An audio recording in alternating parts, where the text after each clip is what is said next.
மனதிலே ஏற்படக்கூடிய அமல், மனதிலே பொறாமை கொள்ளாமல் இருப்பது, வஞ்சகை எண்ணாமல் இல்லாமல் இருப்பது, தீமைகள் இல்லாமல் இருப்பது, புறம் பேசாமல் இருப்பது, இதுவெல்லாம் கல்வை சேர்ந்த அமல்கள். ஆக உள்ளும் புறமும் அமல் இருக்க வேண்டும். சாலிஹான் அமல் என்று சொன்னால் அதற்கு சொல்லப்படும். சாலிஹான் அமலுக்கு நிறைய விளக்கங்கள் இருக்கின்றன. சுருக்கமாக வெளித்தோற்றத்தில் ஒரு நல்ல அமலை செஞ்சுக்கிட்டே இருக்காரு, கல்வில தீமையான நிலைகள் இருக்குது, நினைப்புகள் இருக்குது அப்படின்னு சொன்னா அவர் சாலிஹான் அமல் உடையவர் என்பதாக சொல்லப்பட மாட்டார். அவருக்கு பேர் சாலிஹ் அப்படின்னு சொல்லக்கூடாது. சாலிஹ் என்று சொன்னால் உள்ளும் புறமும் பரிசுத்தமான நல்ல அமல்களை செய்யக்கூடியவர். உதாரணத்துக்கு ஒரு சம்பவம் பாருங்க. ரசூலுல்லாஹி ஸல்லல்லாஹு அலைஹி வஸல்லம் அவர்களிடத்தில் ஒரு மனிதர் வந்தார், ஒரு சஹாபி. யா ரசூலல்லாஹ், நான் 5 நேரமும் சரியாக தொழுது வருகின்றேன், ஆனால் உபரியான நஃபிலான வணக்கங்களை செய்வதற்குரிய அவகாசம் எனக்கு இல்லை. பரல மட்டும் தொழுதுகிறேன், நீங்க சொன்ன சுன்னத்துகளை தொழுகிறேன்னு அர்த்தம் அதுக்கு. பிறகு உபரியா நஃபிலான வணக்கங்கள் தஹஜ்ஜுத், அவ்வாபினா, அது இதெல்லாம் தொழுவதற்கு என்னால முடியல, எனக்கு நேரம் இல்லை, இப்படியே நான் இருக்கிறேன். ஆனா 5 காலமும் சரியா தொழுது வருகிறேன். ரமலான் மாசம் வந்துச்சுன்னா சரியா அந்த மாசம் பூராவும் நோன்பு வச்சிடுறேன். உபரியான நஃபிலான நோன்புகளை வைப்பதற்குரிய அவகாசம் எனக்கு இல்லை, என்னால முடியல. அந்த மாதிரி நோன்பு வைக்கிறதுக்கு நஃபில் நோம்பெல்லாம் வைக்க முடியல. ஸல்லல்லாஹு அலைஹி வஸல்லம் பல நஃபில் நோம்புகளை சொல்லி காட்டுறாங்களா, அந்த நஃபில் நோம்பெல்லாம் என்ன வைக்க முடியல. ரமலான் மாசம் கரெக்டா நோன்பு வச்சிடுறேன். சரி, நான் பொருள் வசதி உடையவன் அல்ல, அதனால ஜகாத்து கொடுக்கிறதுக்கோ ஹஜ் செய்யறதுக்கோ என்னால முடியாது. இந்த நிலையில் நான் மௌத்தாகிவிட்டால் நான் எங்கே இருப்பேன் அப்படின்னு கேட்கிறார். இதே நிலையில் நான் மௌத்தா போறேன், நான் எங்கே இருப்பேன்? ஸல்லல்லாஹு அலைஹி வஸல்லம் ரசூலுல்லாஹி ஸல்லல்லாஹு அலைஹி வஸல்லம் ரசூலுல்லாஹி ஸல்லல்லாஹு அலைஹி வஸல்லம் புன்சிரிப்பு சிரித்தவர்களாக சொன்னார்கள், நீ என்னோடு இருப்பாய் என்பதாக சொன்னார்கள். எப்பொழுது நீ என்னோடு இருப்பாய் தெரியுமா? உன்னுடைய கல்வை 2 விஷயங்களை விட்டு நீ பாதுகாத்துக் கொள்ள வேண்டும். அல்-கில்லு வல் ஹஸத், வஞ்சக எண்ணம் கொள்வது, பொறாமை கொள்வது என்ற 2ஐ விட்டு உன்னுடைய கல்வை நீ பாதுகாத்துக் கொள்ள வேண்டும். உன்னுடைய நாக்கை 2 விஷயங்களை விட்டு பாதுகாத்துக் கொள்ள வேண்டும். அல்-கீபத்து வல் கிذ்பு, புறம் பேசுவது, பொய் பேசுவது என்ற 2ஐ விட்டு உன்னுடைய நாக்கை பாதுகாத்துக் கொள்ள வேண்டும். உன்னுடைய கண்களை 2 விஷயங்களை விட்டு பாதுகாத்துக் கொள்ள வேண்டும். ஹராமான விஷயங்களை, அல்லாஹ்வால் தடை செய்யப்பட்ட விஷயங்களை பார்க்காமல் இருக்க வேண்டும். அடுத்தவரை அலட்சிய கண் கொண்டு பார்க்காமல் இருப்பது. அடுத்தவரை அலட்சிய கண் கொண்டு, கண்ணிலேயே அலட்சியம். கண் பேசுகின்றது அப்படின்னு சொல்லுகிறோம்ல, அது ஸல்லல்லாஹு அலைஹி வஸல்லம் இங்க சொல்றாங்க, கண்ணு பேசும். கண்ணுடைய பார்வையில ஒரு ஆளை பார்க்கும் போதே தெரிஞ்சுக்கலாம், அலட்சியமான பார்வையா இருக்குது. பார்க்கிற பார்வை ஒரு மாதிரி தான் இருக்கு, அந்த பார்க்கக்கூடிய தோரணை இருக்கு, அது டிஃபரன்ஸ், அது வித்தியாசமா இருக்கிறதன் காரணமாக அவர் எப்படி நம்மளுடைய கோபமா பார்க்கிறாரா, அல்லது திருப்தியா பார்க்கிறாரா, அலட்சியமா பார்க்கிறாரா, அடிக்கிறதுக்காக வேண்டி பார்க்கிறாரா, கொடுக்கிறதுக்காக வேண்டி பார்க்கிறாரான்னு தெரிஞ்சுக்கலாம், பார்வையிலே தெரிஞ்சுக்கலாம். அது எல்லாத்துக்கும் தெரிஞ்ச விஷயம் தான் அது. ஸல்லல்லாஹு அலைஹி வஸல்லம் சொல்றாங்க, அடுத்தவரை பார்க்கும்போது அப்படி அலட்சியமா பார்க்கிறது, அலட்சிய கண் கொண்டு அடுத்தவரை பார்க்காமல் இருக்க வேண்டும்.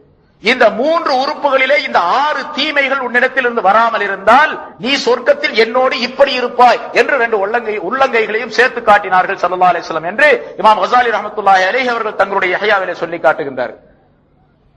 அந்த மனுஷர் என்ன சொன்னார்? அந்த சஹாபி, 5 நேரம் சரியா தொழுகிறேன், என்ன இல்ல உபரியான வணக்கங்கள் நம்ம என்னால செய்ய முடியல. ரமலான் மாசம் வந்தா நோன்பு வைக்கிறேன், அவ்வளவுதான். வேற ஜகாத்து கொடுக்கிறதுக்கு, ஹஜ் செய்யறதுக்குள்ள வாய்ப்பெல்லாம் அவர்கிட்ட இல்ல, வசதி இல்ல என்று சொல்லிய பொழுது ஸல்லல்லாஹு அலைஹி வஸல்லம் அவர்கள் இந்த விஷயத்தை சொல்லி காட்டுகின்றார்கள். ஆக அமல சாலிஹ் என்று சொன்னால் என்ன என்பதை ஸல்லல்லாஹு அலைஹி வஸல்லம் அங்கே விளக்குகின்றார்கள். நீ வெளிப்படையாக இப்படி தொழுதா மட்டும் போதாது, நோன்பு வச்சா மட்டும் போதாது, உன்னுடைய கல்வை சுத்தப்படுத்திக்கணும், கண்களை சுத்தப்படுத்தணும், உன்னுடைய நாக்கை சுத்தப்படுத்தணும் முதல். அதன் மூலமாகத்தான் சாலிஹான அமல் ஏற்படும் என்று நபி அவர்கள் சொல்லி காட்டுகின்றார்கள். ஆக ஒரு மூமினான மனிதர், ஈமான் கொண்டிருக்கிற நமக்கெல்லாம் ஈமான் இருக்குது, எல்லாத்துக்கும் ஈமான் இருக்குது. அல்லாஹ் தஆலா ஈமானை நிரப்பமாக தரணும்.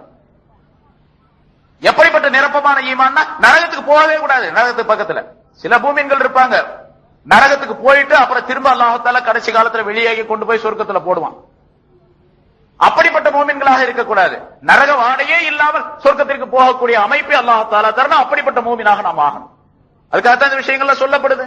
அங்கிருந்து நான் இங்க வந்திருக்கிறேன் சும்மா வேடிக்கை பார்க்கறதுக்கா, அல்லது ஏதாச்சும் சொல்லிட்டு போலாம், இந்த சிங்கப்பூரை பார்த்துட்டு போலாம் அப்படிங்கிறதுக்கா?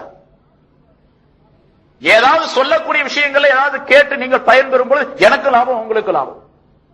ஆக மூமினாக இருக்கக்கூடிய நாம் சாலிஹானவர்களாக மாற வேண்டும். சாலிஹ் என்பது மூமின் என்ற அந்தஸ்தை விட ரொம்ப உயர்ந்தது. சாலிஹான மனிதனாக மாறுவது என்பது முதலாவது இன்சான் அந்த இன்சான் உயர்ந்த தரஜையை அடைய வேண்டும் என்று சொன்னா இஸ்லாத்துக்குள்ள வரணும், முஸ்லிமாக இருக்கக்கூடிய மூமினாக மாறணும், மூமினாக இருக்கக்கூடியவர் சாலிஹாக மாறணும். சரி, இந்த சாலிஹான அமல்களை இப்ப எப்படி சொன்னமோ அதே மாதிரி அல்லாஹ் தஆலா குர்ஆன்ல ஒரு இடத்துல சொல்லும்போது வஸரு லாஹிரல் இஸ்மி வ பாத்தினா, வெளிப்படையான பாவங்களையும் அந்தரங்கமான பாவங்களையும் நீங்கள் விட்டு விடுங்கள் என்று அல்லாஹ் தஆலா சொல்றான். வெளிப்படையான பாவம் கையால காலால கண்ணால இப்படி வெளித்தோற்ற வெளி உறுப்புகளால் செய்யக்கூடிய பாவங்களை விட்டு விட்டால் மட்டும் பார்த்தா போதாது, அந்தரங்கமான பாவங்கள் மனதின் மூலமாக ஏற்படக்கூடிய பாவங்களை விட்டுறணும். அப்பதான் பரிபூர்ணமான மூமினாக சாலிஹான மனிதனாக ஆக முடியும். சாலிஹான மனிதனாக இப்படி இந்த சாலிஹான அமலை செய்து செய்து பழக்கப்படும் பொழுது தக்வா வந்துடும் உள்ளத்துல. தக்வான பயபக்தி. அப்ப அந்த மனிதருக்கு பேர் முத்தகி. ஒரு சாலிஹான மனிதர் தன்னுடைய அமலை பரிபூர்ணமாக செய்து செய்து பழக்கப்படும் பொழுது தக்வா உள்ளவராக ஆயிடுவார். முத்தகி என்று பெயர் வந்து தக்வா என்பது இருக்குது பாருங்க, அதுதான் எல்லா அமல்களுக்கும் அடிப்படை, எல்லா நன்மைகளுக்கும் அடிப்படை.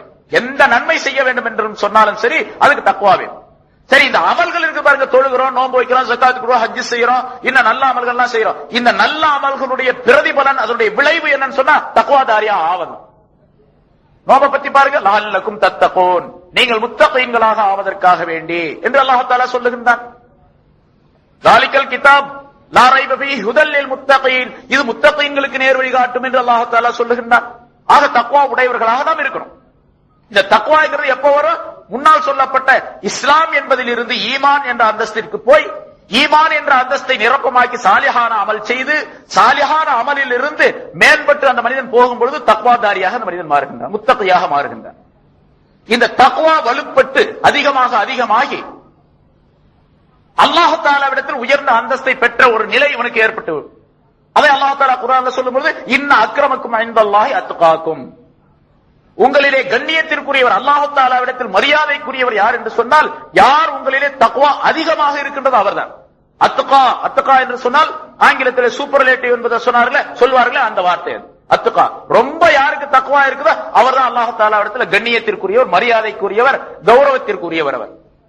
சரி, அந்த நிலை வந்துருச்சு, தக்வாவில ரொம்ப உச்சகட்ட நிலை இவருக்கு வந்துருச்சு அப்படின்னு சொன்னா அப்போ விலாயத்துடைய அந்தஸ்து வந்து இவர் வலி ஆயிடுவார். அப்புறம் இந்த விலாயத்துடைய அந்தஸ்து இருக்குது பாருங்க, தக்வா, தக்வா என்பது மேம்பட்டு அதிகமான தக்வா உடையவராக இவர் ஆகி அமல் பரிபூர்ணமாக செய்யக்கூடிய நேரத்தில் இவருக்கு விலாயத் என்ற நிலை கிடைத்துவிடும். அல்லாஹ் தலைவரை வலியுல்லாவுடைய ஒரு கூட்டத்தில் சேர்த்துருவான். ஆனா இவருக்கு தெரியாது, இது இவர் வலியுல்லாவா இருக்கிறார் அப்படிங்கிறது இவருக்கு தெரியாது. சில பேருக்கு தெரியவும் செய்யலாம், சில பேருக்கு தெரியாமல் இருக்கும் செய்யலாம். ஆக விலாயத்துடைய அந்தஸ்துக்கு அவருக்கு கிடைச்சிடும். இந்த விலாயத்துடைய அந்தஸ்து கிடைக்கிறது பாருங்க, இது நஃப்ஸை கட்டுப்படுத்தணும், நஃப்ஸை கட்டுப்படுத்தக்கூடிய தன்மை. தக்வா என்பது நஃப்ஸை கட்டுப்படுத்தக்கூடிய உச்சகட்ட நிலைக்கு தக்வா என்பதாக சொல்லப்படும். நஃப்ஸை கட்டுப்படுத்தக்கூடிய உச்சகட்ட நிலை வந்துருச்சுன்னு சொன்னா அவருக்கு தக்வா பரிபூர்ணமாக இருக்குது அப்படின்னு அர்த்தம். நஃப்ஸை கட்டுப்படுத்துறதுனா என்ன? பொதுவா மனிதனுக்குள்ளே அல்லாஹ் தஆலா சில ஆற்றல்களை வச்சிருக்கிறான். 4 விதமான ஆற்றல்கள் மனிதனுடைய உடலுக்குள்ளே இருக்குது. ஒன்னு ரூஹ், ரூஹ் தான் எல்லாத்தையும் இயக்குது. ரூஹ் என்பது எல்லா பொருள்களை எல்லா உறுப்புகளையும் இயக்கக்கூடிய கருவியாக அல்லாஹ் தஆலா ரூஹை, உயிரை ஆக்கி வச்சிருக்கிறான். 2வது நஃப்ஸ், 3வது கல்பு, 4வது அகல் என்று 4 அற்புதமான பொருள்களை அல்லாஹ் தஆலா மனிதனுடைய உடலுக்குள்ள வச்சிருக்கிறான். இந்த எல்லாத்துக்கும் தலைமையாக இருக்கக்கூடியது ரூஹ், எல்லாத்தையும் இயக்கக்கூடியது ரூஹ். அகலை, கல்பை, நஃப்ஸை, பிறகு உடலை, ஜஸத், இந்த உடலை எல்லாத்தையும் இயக்கக்கூடியது ரூஹ்.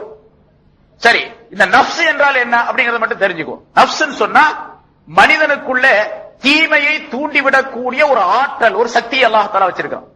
இதே ஆரம்ப காலத்துல மனிதனை படைப்பதற்கு முன்னாலேயே அல்லாஹ் தஆலா இந்த ரூஹை, நஃப்ஸை, அகலு, கல்பு இவற்றையெல்லாம் அல்லாஹ் தஆலா படைச்சான்.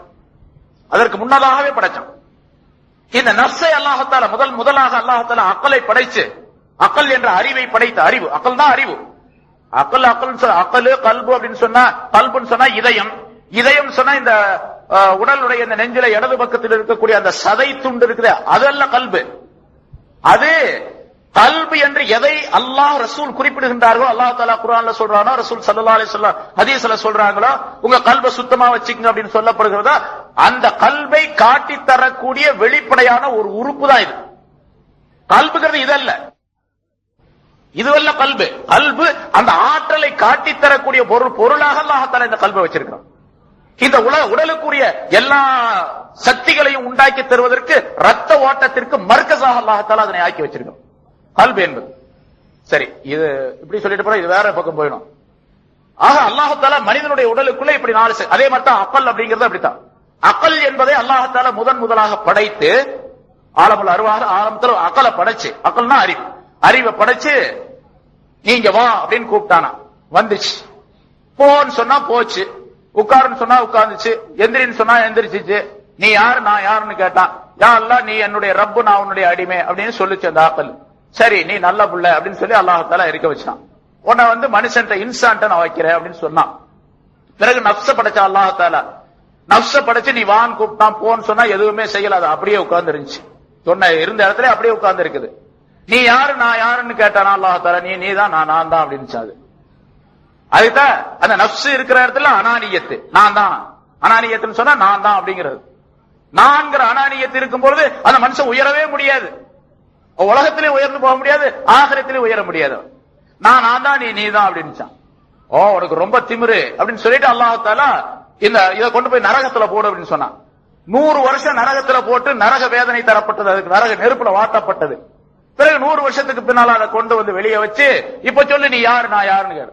நீ தான் நான் தான் அப்படின்னு. சரி இந்த தண்டனை உனக்கு போதாது அப்படின்னு சொல்லி அல்லாஹ் தஆலா பசி என்ற ஒரு நரகத்தை படைச்சான். பசிங்கிற ஒரு நரகம். அந்த பசி என்ற நரகத்துல போட்டு 100 வருஷம் வாட்டும்படியாக அல்லாஹ் தஆலா கட்டளை இட்டார். 100 வருஷம் பசி என்ற நரகத்தில் போட்டு வாட்டப்பட்ட பின்னால் அது கொண்டு வரப்பட்டு இப்ப சொல்லு நீ யாரு நான் யாரு. யா அல்லாஹ் நீ என்னுடைய ரப்பு நான் உன்னுடைய அடிமை அப்படின்னு போடி. அதனாலதான் இந்த நப்சை எந்த இன்சானுக்கு வச்சானோ அந்த இன்சானுக்கு அல்லாஹ் தஆலா பசியை கொடுத்து இந்த நப்சை அடக்கிறதுக்காக வேண்டி. சரி இவன் பட்னியா இருப்பானா சும்மா இருந்தா, ஏதாச்சும் சொல்லாம சும்மா இருந்தா பட்னியா இருந்து நப்சை கட்டுப்படுத்துவானா? கட்டுப்படுத்த மாட்டான் அவன். அப்படிங்கிறதுக்காக வேண்டி அல்லாஹ் தஆலா வருஷத்துக்கு ஒரு தடவை நோன்பு வை, சரியா ஒரு மாசம் பட்னியா கெட நப்சனியா கட்டுப்படுத்து என்று அல்லாஹ் தஆலா நோன்பை விதியாக்கினான். நோன்பை விதியாக்கினது நப்சின் காரணமாக. இந்த நப்சு ஒழுங்கா பதில் சொல்லிச்சுன்னா நோன்பு கூட வந்திருக்காங்க. ஆக மனிதனுக்குள்ளே நப்சு என்பது ஒன்று இருக்கிறது.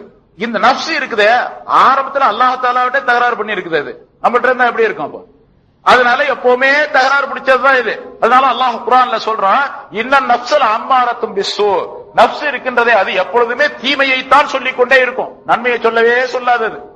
அந்த நப்சை கொஞ்சம் பக்குவப்படுத்த நோன்பு வச்சு கொஞ்சம் நன்மைகளை செஞ்சு கொஞ்சம் கஷ்டமான வேலைகளை கொடுத்து, கஷ்டமான வேலையை கொடுத்து நேற்று சொன்னோம்ல 8 ரக்காத் தொழுதுட்டு போனா அது கஷ்டம் அல்ல, 20 ரக்காத் தொழுகணும்.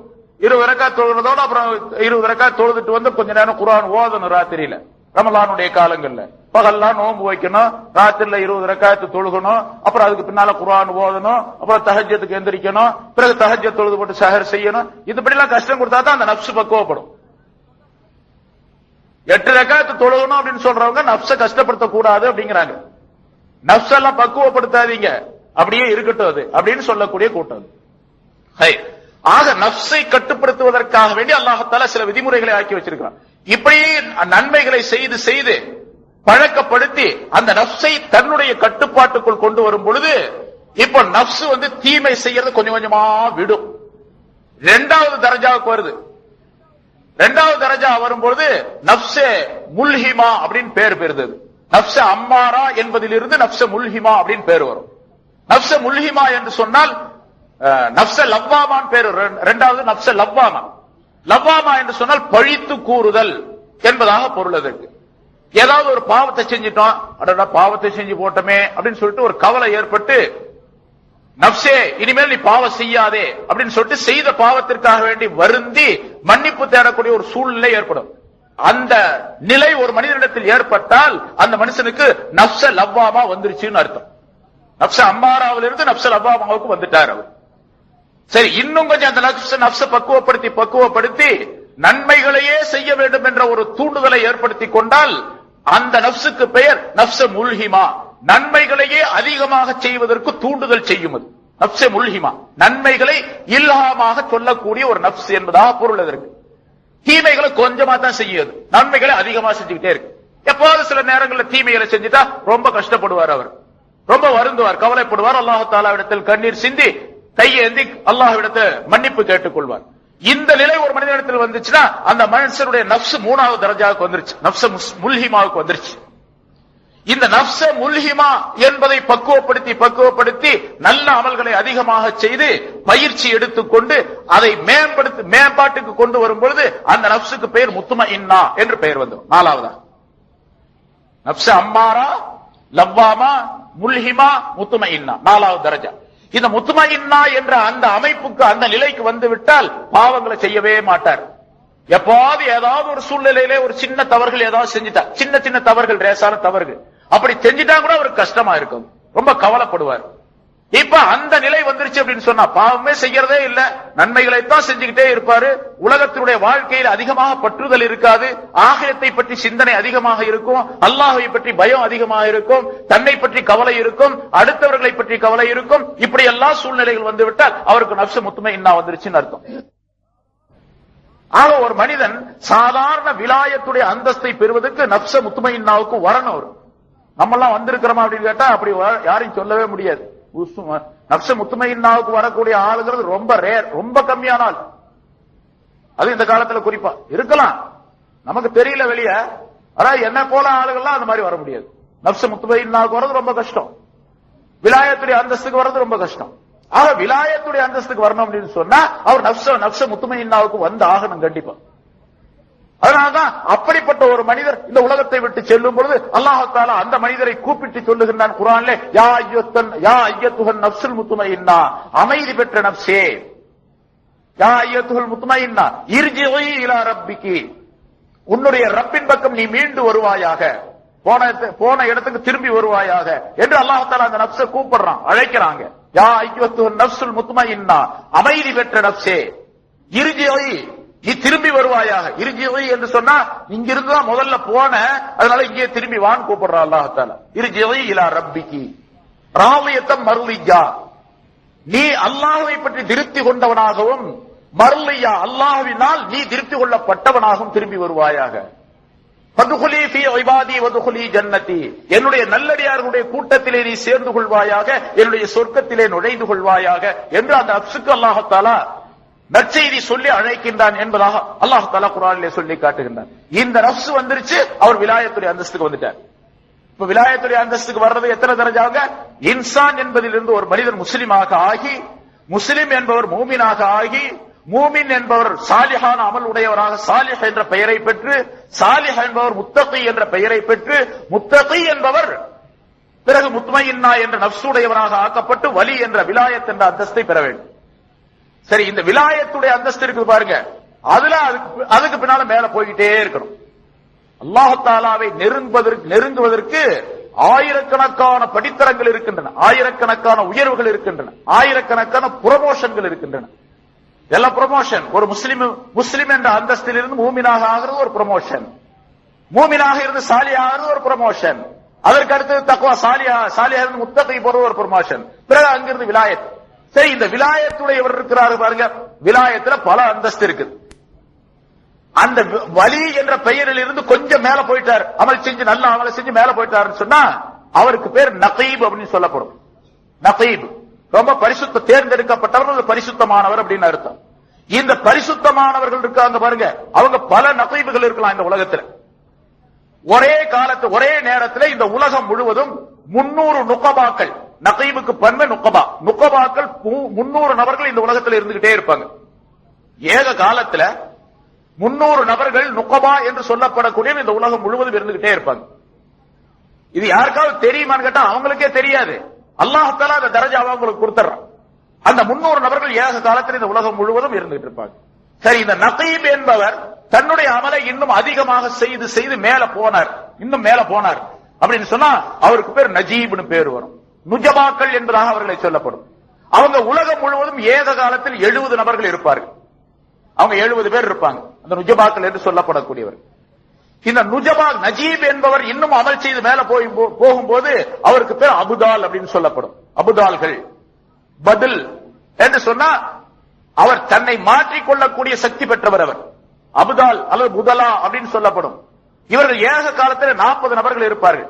இந்த அபுதாலுடைய தன்மை என்னன்னு கேட்டா, இங்க உடல் இருக்கும், அவர் வேணுங்கிற நேரத்தில் தன்னுடைய ரூஹை மட்டும் வெளியே எடுத்துக்கொண்டு வேற இடத்திற்கு செல்லக்கூடிய ஆற்றல் பெற்றவர் அவர்.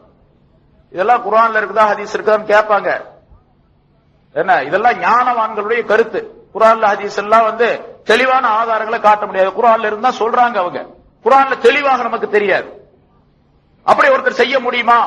அது என்ன வித்த மாதிரி மோடி வித்த செய்யற மாதிரி இருக்குது. இவர் உட்கார்ந்த இடத்திலே இருந்து ரூஹ மட்டும் வெளியே எடுத்துக்கிட்டு போறது அது மனிதனுக்கு சாத்தியமாகுமா? நம்முடைய அறிவுக்கு ஒத்துக்கல அப்படின்னு சொல்லக்கூடியவங்களா இருப்பாங்க. நடந்த விஷயங்கள் நானே என்னுடைய வயசுல நான் கேள்விப்பட்டிருக்கிறேன், கேள்விப்பட்டு பார்த்தும் இருக்கிறேன். ஒரு பெரியார் இருந்தார் ஒரு ஊர்ல. அவர் ரொம்ப தக்வாதாரி, இப்ப சமீப காலத்தில் இருந்தவர். ரொம்ப தக்வாதாரியான ஒரு மனிதர். அவர் ஆலிம். அவர் தன்னுடைய ஊரில் இருந்து சில தினங்கள் பல தடவைகள் அவரை பார்த்திருக்காங்க. அவர் ஊரை விட்டு எங்கேயுமே போறதே கிடையாது, எந்த ஊருக்கும் போக மாட்டார். ஆனால் அதே நேரத்தில் தஹஜ்ஜுடைய நேரத்திலேயோ அல்லது மற்ற நேரம் இரவு நேரங்களிலேயோ பல ஊர்கள் அவரை பார்த்ததாக பல பேர் குறிப்பிட்டிருக்கிறாங்க, சொல்லியிருக்கிறாங்க. அதே நபர் தான் இவர் இங்க இருக்கிறாரு, ஆனால் அதே நேரத்தில் வேற ஒரு ஊர்லயோ அவர் இருந்திருக்காரு. இதுதான் அபுதால். அதாவது தன்னுடைய உடலை மட்டும் வைத்துக் கொண்டு அந்த ரூஹின் மூலமாக தன்னுடைய ஆற்றலை வெளியே எடுத்துக்கொண்டு செல்லுவதவர். அது அல்லாஹ் தஆலாவுடைய உத்தரவின்படிக்கு செல்வது. அவருக்கு ஏதாவது கட்டளைகள் இடப்பட்டிருக்கும், மறைமுகமாக இல்ஹாமின் மூலமாக அவருக்கு அறிவிப்பு கிடைத்திருக்கும். அதை வைத்துக் கொண்டு அவர் ஏதாவது செயல்களை செய்வதற்காக வேண்டி செல்லக்கூடிய நிலை அவருக்கு ஏற்படும். இது அபுதால்கள். இவர்கள் ஏக காலத்தில் 40 நபர்கள் இந்த உலகம் முழுவதும் இருப்பார்கள். சரி, இந்த அபுதால்கள் இன்னும் அதிகமாக அமல் செய்து மேலே அடுத்த படித்தரத்திற்கு போகும் பொழுது அஹ்யார் என்பதாக அவர்களுக்கு சொல்லப்படும். இந்த அஹ்யார்கள் ஏக காலத்திலே 10 நபர்கள் உலகம் முழுவதும் இருப்பார்கள். இந்த அஹ்யார் தேர்ந்தெடுக்கப்பட்டவர்கள் அப்படியே அர்த்தம். இவர்கள் இன்னும் அமல் செஞ்சு மேலே போகும்போது ஆரிஃபீன் என்பதாக சொல்லப்படும், உரஃபா என்பதாக சொல்லப்படுவார். ஆரிஃபீன் என்பதாக சாதாரணமாக சொல்லுகின்றோமே, அவர்கள் இந்த தரஜாவுக்கு வருகின்றார். இந்த ஆரிஃபீன்கள் ஏக காலத்திலே 7 நபர்கள் உலகம் முழுவதும் இருந்து கொண்டிருப்பார்கள். இந்த ஆரிஃப் என்பவர் இன்னும் அதிகமாக அமல் செஞ்சு மேலே போகும் பொழுது அன்வார் என்ற பெயரை பெற்றவராக ஆகின்றார். இந்த அன்வார் என்பவர்கள் உலகம் முழுவதிலும் 5 நபர்கள் ஏக காலத்திலே இருப்பார்கள். இந்த அன்வார் என்பதிலிருந்து மேலே போகும் பொழுது அவருக்கு பெயர் அவுத்தாத் என்பதாக சொல்லப்படும். அவுத்தாத், வத்தது என்பதற்கு பன்மை அவுத்தாத். வத்தது சொன்னா இந்த ஒரு மிருகத்தை கட்டி வைப்பதற்காக வேண்டி அல்லது கூடாரத்தை இழுத்து கட்டுவதற்காக ஒரு முளை குச்சி அடிக்கிற பாருங்க, அந்த முளை குச்சிக்கு பேரு வத்தது என்று சொல்லப்படுது. இந்த உலகத்தினுடைய சில காரியங்கள் நடைபெறுவதற்காக வேண்டி 4 நபர்களை, அந்த அவுத்தாதுகளை அல்லாஹ் தஆலா இந்த உலகம் முழுவதும் அமைத்து வச்சிருக்கிறான். உலகத்தினுடைய 4 பகுதிகளிலே முளை குச்சிகளை போன்று அல்லாஹ் தஆலா 4 நபர்களை அமைத்து வைத்திருக்கின்றான் என்பதாக ஞானவான்கள் குறிப்பிடுகின்றார்கள். அந்த 4 நபர்களின் காரணமாக பல்வேறு நன்மைகள், பல்வேறு நிகழ்ச்சிகள் இந்த உலகத்திலே ஏற்படுகின்றன. ஏன்னு சொன்னா வலிமார்களுக்கு அல்லாஹ் தஆலா சில சிறப்பான தன்மைகளை தந்திருக்கிறான், கொடுத்து வச்சிருக்கிறான். அல்லாஹ் தான் கொடுக்கிறான், அல்லாஹ் தான் செய்யறான். ஆனா இவர்கள் மூலமாக அதை செய்யறான். இந்த உலகம் இருக்கிறதே, இது காரண உலகம். காரணம் இல்லாமல் வெறுமனே அல்லாஹ் தஆலா நேரடியாக எந்த காரியத்தையும் செய்ய மாட்டான். எனக்கு தலைவலிக்குது, உடனே துஆ கேட்ட உடனே நின்று போகாது. அதுக்கு மாத்திரை சாப்பிடணும், மருந்து சாப்பிடணும், சாப்பிட்டா தான் நல்லா போகும். இப்ப என்னுடைய தலைவலி சுகமாவதற்கு அந்த மாத்திரை சபபாக, காரணமாக இருக்குது. அதே போன்று ஒவ்வொன்றுக்கும் ஒரு காரணம் இருக்குது. காரணம் இல்லாமல் எதுவும் நடைபெறாது. சில காரியங்கள் நடைபெறுவதற்கு இந்த அவுத்தாதுகளை காரணமாக அல்லாஹ் தஆலா ஆக்கி வச்சிருக்கிறார். இந்த வலிமார்கள் அவுத்தாதுகள் இருக்கிறாங்க பாருங்க, இவர்கள்லாம் இந்த பூமிக்கு முளை குச்சிகளை போன்று 4 அவுத்தாதுகள் 4 பகுதிகளிலே மூலைகளிலே பூமியிலே இருந்து கொண்டு இந்த பூமி ஆட்டம் கண்டு விடாமல், இந்த பூமியின் பூகம்பம் ஏற்பட்டு பூமி முழுவதும் அழிவுபட்டு விடாமல் காப்பாற்றக்கூடிய தன்மையை அவர்கள் செஞ்சுக்கிட்டு இருக்காங்க. அல்லாஹ் தான் காப்பாற்றுறான். ஆனா இவர்கள் அதுக்கு காரணமா இருக்கிறாங்க காப்பாற்றுறது. அவுத்தாதுகள் இவங்க 4 பேர் இருப்பாங்க. இந்த அவுத்தாதுகள் என்று சொல்லப்படக்கூடியவர்கள் அவர்கள் அமல்ல மேம்பட்டு உயரமான தரஜாவுக்கு போகும்பொழுது முஹ்தார் என்ற பெயரை பெறுறாங்க. அவங்க 3 நபர்கள் எப்போதுமே ஏக காலத்தில் உலகம் முழுவதும் இருப்பாங்க. இந்த முஹ்தார் என்று சொல்லப்படக்கூடியவர்கள் அவர்களிலே ஒருத்தர் அமல் செஞ்சு மேலே போகும் பொழுது அவருக்கு பேரு குத்துபு அப்படின்னு சொல்லப்படும். இந்த குத்துபு ஏக காலத்தில் உலகம் முழுவதும் ஒருத்தர் தான் இருப்பார். அதுல பல கருத்துகள் இருக்குது, அதெல்லாம் வேண்டியதில்லை. இப்ப குத்துபுங்கிறது ஒருத்தர் இருப்பார். ஆக இந்த குத்துபு என்பவர் வலிமார்களுடைய தலைவராக இருப்பார். குத்துபு என்பவர் உலகம் முழுவதுக்கு எல்லா காலத்துக்கும் சேர்த்து ஒருத்தர் அல்ல, ஒவ்வொரு காலத்திலும் குத்துபு இருந்துகிட்டே இருப்பார். இப்ப அந்த குத்துபு மௌத்தா போறாரு, குத்துபுக்கு மௌத்து இருக்குது, அவர் மௌத்தாக உலகத்தில் இருக்க மாட்டாரு, அவருக்கும் மௌத்து உண்டு. அவர் மௌத்தா போனாரு, இந்த 3 பேர் இருக்காங்க பாருங்க முஹ்தார், அதுல இருந்து ஒருத்தருக்கு ப்ரொமோஷன் கிடைச்சு போயிடும், குத்துபா ஆயிடுவார் அவர். அவருக்கு தெரியாது இவர் குத்துபா ஆனாரு குத்துபா ஆகல அப்படிங்கிறது. சிலருக்கு தெரியலாம், சிலருக்கு தெரியாமலும் இருக்கலாம், பெரும்பாலும் தெரியாமலும் இருக்கலாம். ஆனால் அல்லாஹ் தஆலா அந்த பதவியை, அந்த தன்மையை அவருக்கு கொடுத்துறோம். இந்த முக்தார் இருக்காரு பாருங்க, அதுக்கு கீழே உள்ளவர்ல இருந்து ஒருத்தரை தூக்கி அந்த இடத்துக்கு போடுறான், அதுக்கு கீழே உள்ளவர்கள் இப்படி அந்த விலாயத்து வரைக்கும் வரும். வலி என்ற சாதாரண தரஜா இருக்கு, அது இப்ப வலி என்பதிலிருந்து 10 தரஜாக்கள் இந்த குத்துபு வரைக்கும் இருக்குது. ஒவ்வொருத்தரும் அவரை விட மேம்பட்டவர்கள், மேல போய்கிட்டே இருப்பாங்க, தரஜாக்கள்ல உயர்ந்தவர்களாக இருந்துகிட்டே இருப்பாங்க. ஆக மனிதன் என்ற இன்சான் என்பதிலிருந்து ஒரு மனிதன் குத்துபு என்பதாக ஆவதாக இருந்தால் எவ்வளவு முயற்சி செய்யணும் பாத்துங்க.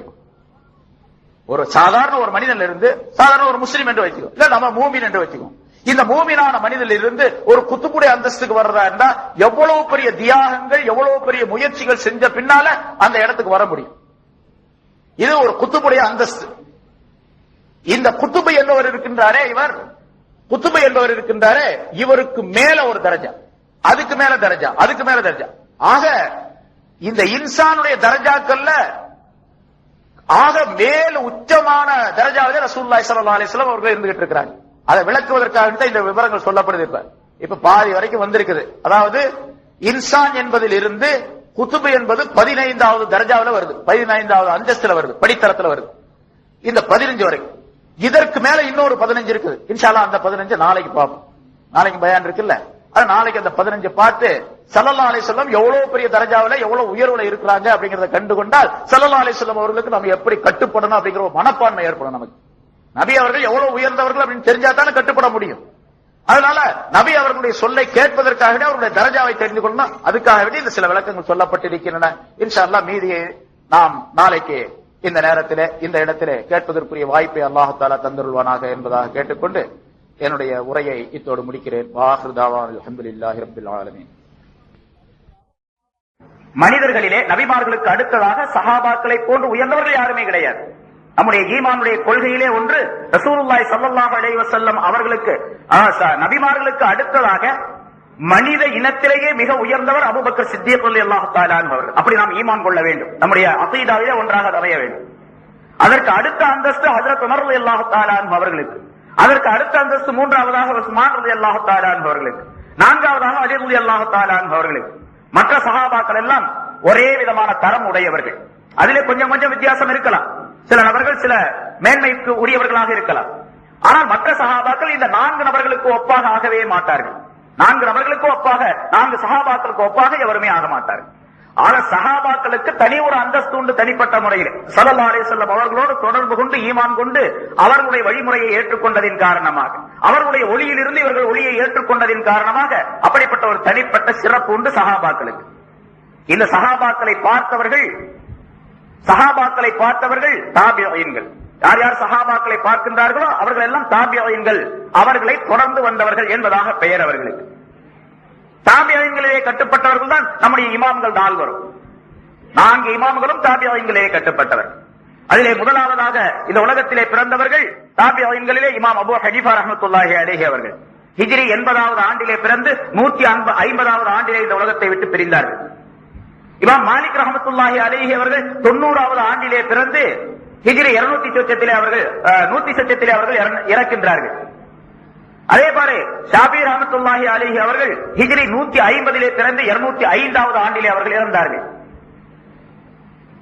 இப்படி அந்த சஹாபாக்கள் எல்லாம், இமாம்கள் எல்லாம் தாபிஈன்களுடைய காலத்திலே வந்துதித்த காரணத்தால் சஹாபிகளை பார்த்த அந்த அந்தஸ்துக்குரியவர்களாக, சிறப்பிற்குரியவர்களாக ஆக்கப்படுகின்றார்கள். நாம் இப்பொழுது நேற்று சொல்லி அந்த முறையில் இதை விளக்குவதற்காக இந்த ஆரம்பத்தில் இதனை உங்களுக்கு சொல்லி காட்டினேன். தாபிஈன்களை பார்த்தவர்கள் தபவு தாபிஈன்கள் என்பதாக பெயர். இப்பொழுது ரசூலுல்லாஹி வலிமார்களிலே உயர்ந்த அந்தஸ்தை பெற்றவர் குத்துபு என்பதாக சொன்னார். இந்த குத்துபுடைய அந்தஸ்துக்கு மேலாக உள்ளவர்கள் தபவு தாபிஈன் என்ற அந்தஸ்தை பெற்றவர், தாபிஈன் என்ற அந்தஸ்தை பெற்றவர். சஹாபாக்களை யார் பார்த்திருக்கின்றார்களோ அந்த அந்தஸ்திற்குரியவர் இருக்கின்றாரே, அவர் ஒரு குத்துபை விட மேலானவராக ஆக்கப்படுகின்றார். ஒரு குத்துபை விட, குத்துபை என்பது எவ்வளவு பெரிய உயர்ந்த படித்தரம் என்பதாக நேற்று விளக்கப்பட்டது உங்களுக்கு. அதை விட உயர்ந்த அந்தஸ்திலே உள்ளவர் ஒரு தாபிஈன் என்பவர். தாபிஈனை விட உயர்ந்த அந்தஸ்தில் உள்ளவர் சஹாபி என்பவர். இப்பொழுது சஹாபாக்களிலே 2 விதமான கூட்டத்தார்கள் இருக்கின்றார்கள். மக்காவை சேர்ந்தவர்கள், மதீனாவை சேர்ந்தவர்கள், முஹாஜிரீன்கள், அன்சாரிகள் என்பதாக சொல்லப்படும். மக்காவை சேர்ந்தவர்கள் முஹாஜிரீன்கள், மதீனாவை சேர்ந்தவர்கள் அன்சாரிகள். இந்த இரண்டு சாரார்களிலே யார் சிறப்பிற்குரியவர்கள், முஹாஜிரீன்களா அன்சாரிகளா என்பதிலே கருத்து வேறுபாடுகள் இருக்கின்றன உலமாக்களுக்கு மத்தியிலே. ஒரு சாரார் சொல்லுகின்றார்கள் அன்சாரி தான் உயர்ந்தவர்கள், இன்னொரு சாரார் முஹாஜிரீன்கள் தான் உயர்ந்தவர்கள். ஆக எப்படி வைத்துக் கொண்டாலும் சரி, ஒரு சாரார் மற்றொரு சாராரை விட கொஞ்சம் அதிக உயர்வு பெற்றவர்களாக இருந்து கொண்டிருக்கின்றார்கள்.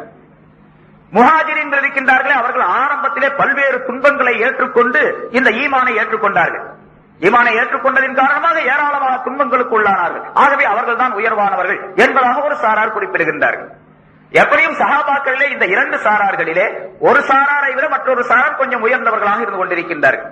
இப்பொழுது சஹாபாக்களிலே முஹாஜிரீன்கள் உயர்ந்தவர்கள் என்று சொன்னால் அதற்கு அடுத்த அந்தஸ்தை வகிக்கக்கூடியவர்கள் அன்சாரிகளாக இருந்து கொண்டிருக்கின்றார்கள்.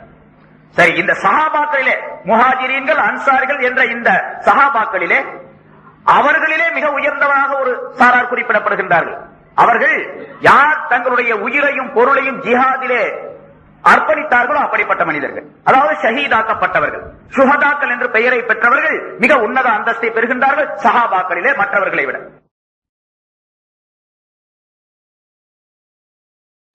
அல்ஹம்துலில்லாஹி நஹ்மதுஹு வ நஸ்தஈனுஹு வ நஸ்தக்ஃபிருஹு வ நு'மினு பிஹி வ நதவக்கலு அலைஹி வ நஊது பில்லாஹி மின் ஷுரூரி அன்ஃபுஸினா வ மின் ஸய்யிஆத்தி அஅமாலினா மன் யஹ்திஹில்லாஹு ஃபலா முضில்ல லஹு வ மன் யுضللஹு ஃபலா ஹாதிய லஹு ونشهد أن لا إله إلا الله وحده لا شريك له ونشهد أن سيدنا ونبينا مولانا محمدا عبده ورسوله أرسله الله بالحق بشيرا ونذيرا أما بعد فقد قال الله تعالى في كلامه القديم أعوذ بالله من الشيطان الرجيم بسم الله الرحمن الرحيم وَلَقَدْ كَرَّمْنَا بَنِي آدَمَ وَحَمَلْنَاهُمْ فِي الْبَرِّ وَالْبَحْرِ وَرَزَقْنَاهُمْ مِنَ الطَّيِّبَاتِ وَفَضَّلْنَاهُمْ عَلَى كَثِيرٍ مِّمَّنْ خَلَقْنَا تَفْضِيلًا صدق الله العظيم. கண்ணியத்திற்குரிய இஸ்லாமிய பெரியோர்களே, சகோதரர்களே, தாய்மார்களே, அல்லாஹ் தஆலா மனிதனை மிகச்சிறந்த படைப்பாக படைத்திருக்கின்றான் என்பதை நாம் அறிந்திருக்கின்றோம். அதனை ஒவ்வொரு நேரமும் நாம் நினைத்து பார்த்து அல்லாஹ் தஆலாவுக்கு நன்றியுள்ள மனிதனாக நடந்து கொள்வது நம் ஒவ்வொருவரின் மீதும் கட்டாய கடமையாக ஆக்கப்பட்டிருக்கின்றது. வலகது கர்ரம்னா பனி ஆதம், ஆதமுடைய மக்களை நாம் சங்கைக்குரியவர்களாக ஆக்கி வைத்திருக்கின்றோம் என்று அல்லாஹ் தஆலா சொல்லுகின்றான். உலகத்தில் எத்தனையோ கோடி படைப்பினங்கள் இருக்கின்றன. அவை அனைத்திலும் இந்த மனிதன் என்ற இனத்தை அல்லாஹ் தஆலா மிகச் சிறந்ததாக ஆக்கி வைத்திருக்கின்றான். மலக்குகளை விட உயர்ந்த அந்தஸ்து பெற்ற மனிதனாக மனித இனத்தை அல்லாஹ் ஆக்கி வைத்திருக்கின்றான். இன்னும் எத்தனையோ ஜீவராசிகள் உலகத்தில் இருக்கின்றன. ஆலம் என்ற இந்த பிரபஞ்சம் இருக்கின்றதே, அது மனிதனுடைய அறிவுக்கு அப்பாற்பட்ட எல்லைகளை கொண்டதாக அமைக்கப்பட்டிருக்கின்றது. வெறுமனே இந்த பூமியுடைய உருண்டை மட்டும் ஆலம் என்ற பொருளுடையதல்ல. ஆலம் என்று சொன்னால் மாசிவல்லா, அல்லாஹுவை தவிர மீதி இருக்கக்கூடிய அத்தனை பொருள்களுக்கும் ஆலம் என்பதாக சொல்லப்படும். தமிழில் அதை நாம் சொல்ல வேண்டும் என்று சொன்னால் சுருக்கமாக பிரபஞ்சம் என்று சொல்லலாம். பிரபஞ்சம் என்று சொன்னால் விஞ்ஞானிகள் இப்பொழுது கணக்கெடுகின்றார்களே, இந்த சூரியனை மையமாக வைத்து சுற்றி வரக்கூடிய இந்த கோளங்கள் அனைத்தும் சேர்ந்தது ஒரு கேலக்சி அல்லது ஒரு பால்வெளி, மில்கி வே என்பதாக சொல்லப்படும். இதுபோன்று இந்த யூனிவர்சல் என்று சொல்லப்படக்கூடிய பேரண்டத்திற்குள்ளே ஆயிரக்கணக்கான கேலக்சிகள் இருக்கின்றன. இது நம்முடைய சூரிய குடும்பம். நாம் இந்த பூமிக்கு உண்டான நாம் வசிக்கக்கூடிய இந்த பூமிக்கு உண்டான சூரிய குடும்பம் இது. இதுபோன்று இந்த பேரண்டத்திற்குள்ளே ஆயிரக்கணக்கான சூரிய குடும்பங்கள் இருக்கின்றன. இது விஞ்ஞானிகள் சொல்லக்கூடிய கணக்கு. அது அல்லாத எத்தனை கோடி அண்டங்கள் இருக்கின்றன என்பதை அல்லாஹ் ஒருவனே அறிந்தவனாக இருந்து கொண்டிருக்கின்றான். அவ்வளவு பெரிய ஆழம் இருக்கின்றதை அத்தனையிலும் இந்த மனிதன் என்ற சிருஷ்டியை மட்டும்தான் அல்லாஹு தஆலா மிக உயர்வாக படைத்திருக்கின்றார். இந்த ஆலம் என்ற பிரபஞ்சத்திற்குள்ளே எத்தனையோ கோடி ஜீவராசிகள் இருக்கின்றன. அவை அனைத்திலும் அல்லாஹு தஆலா மனிதனை மிகச்சிறந்தவனாக மிக உன்னதமானவனாக படைத்திருக்கின்றான். ஏனென்று சொன்னால் இந்த மனிதன் தான் அல்லாஹுடைய ஹலீஃபா. அப்படி உயர்வாக படைத்ததனுடைய நோக்கம் தன்னுடைய பிரதிநிதியாக அல்லாஹ் தஆலா இந்த மனிதனை இந்த உலகத்தில் ஆக்க வேண்டும், பூமியில் நியமிக்க வேண்டும் என்ற காரணத்தினால் அல்லாஹ் ஆக்கினான். வஜஅல்நாக்கும் ஹலாயிஃப ஃபில் அர்த், நாம் உங்களை பூமியிலே பிரதிநிதியாக ஹலீஃபாக்களாக ஆக்கினோம் என்று அல்லாஹ் தஆலா சொல்லி காட்டுகின்றான்.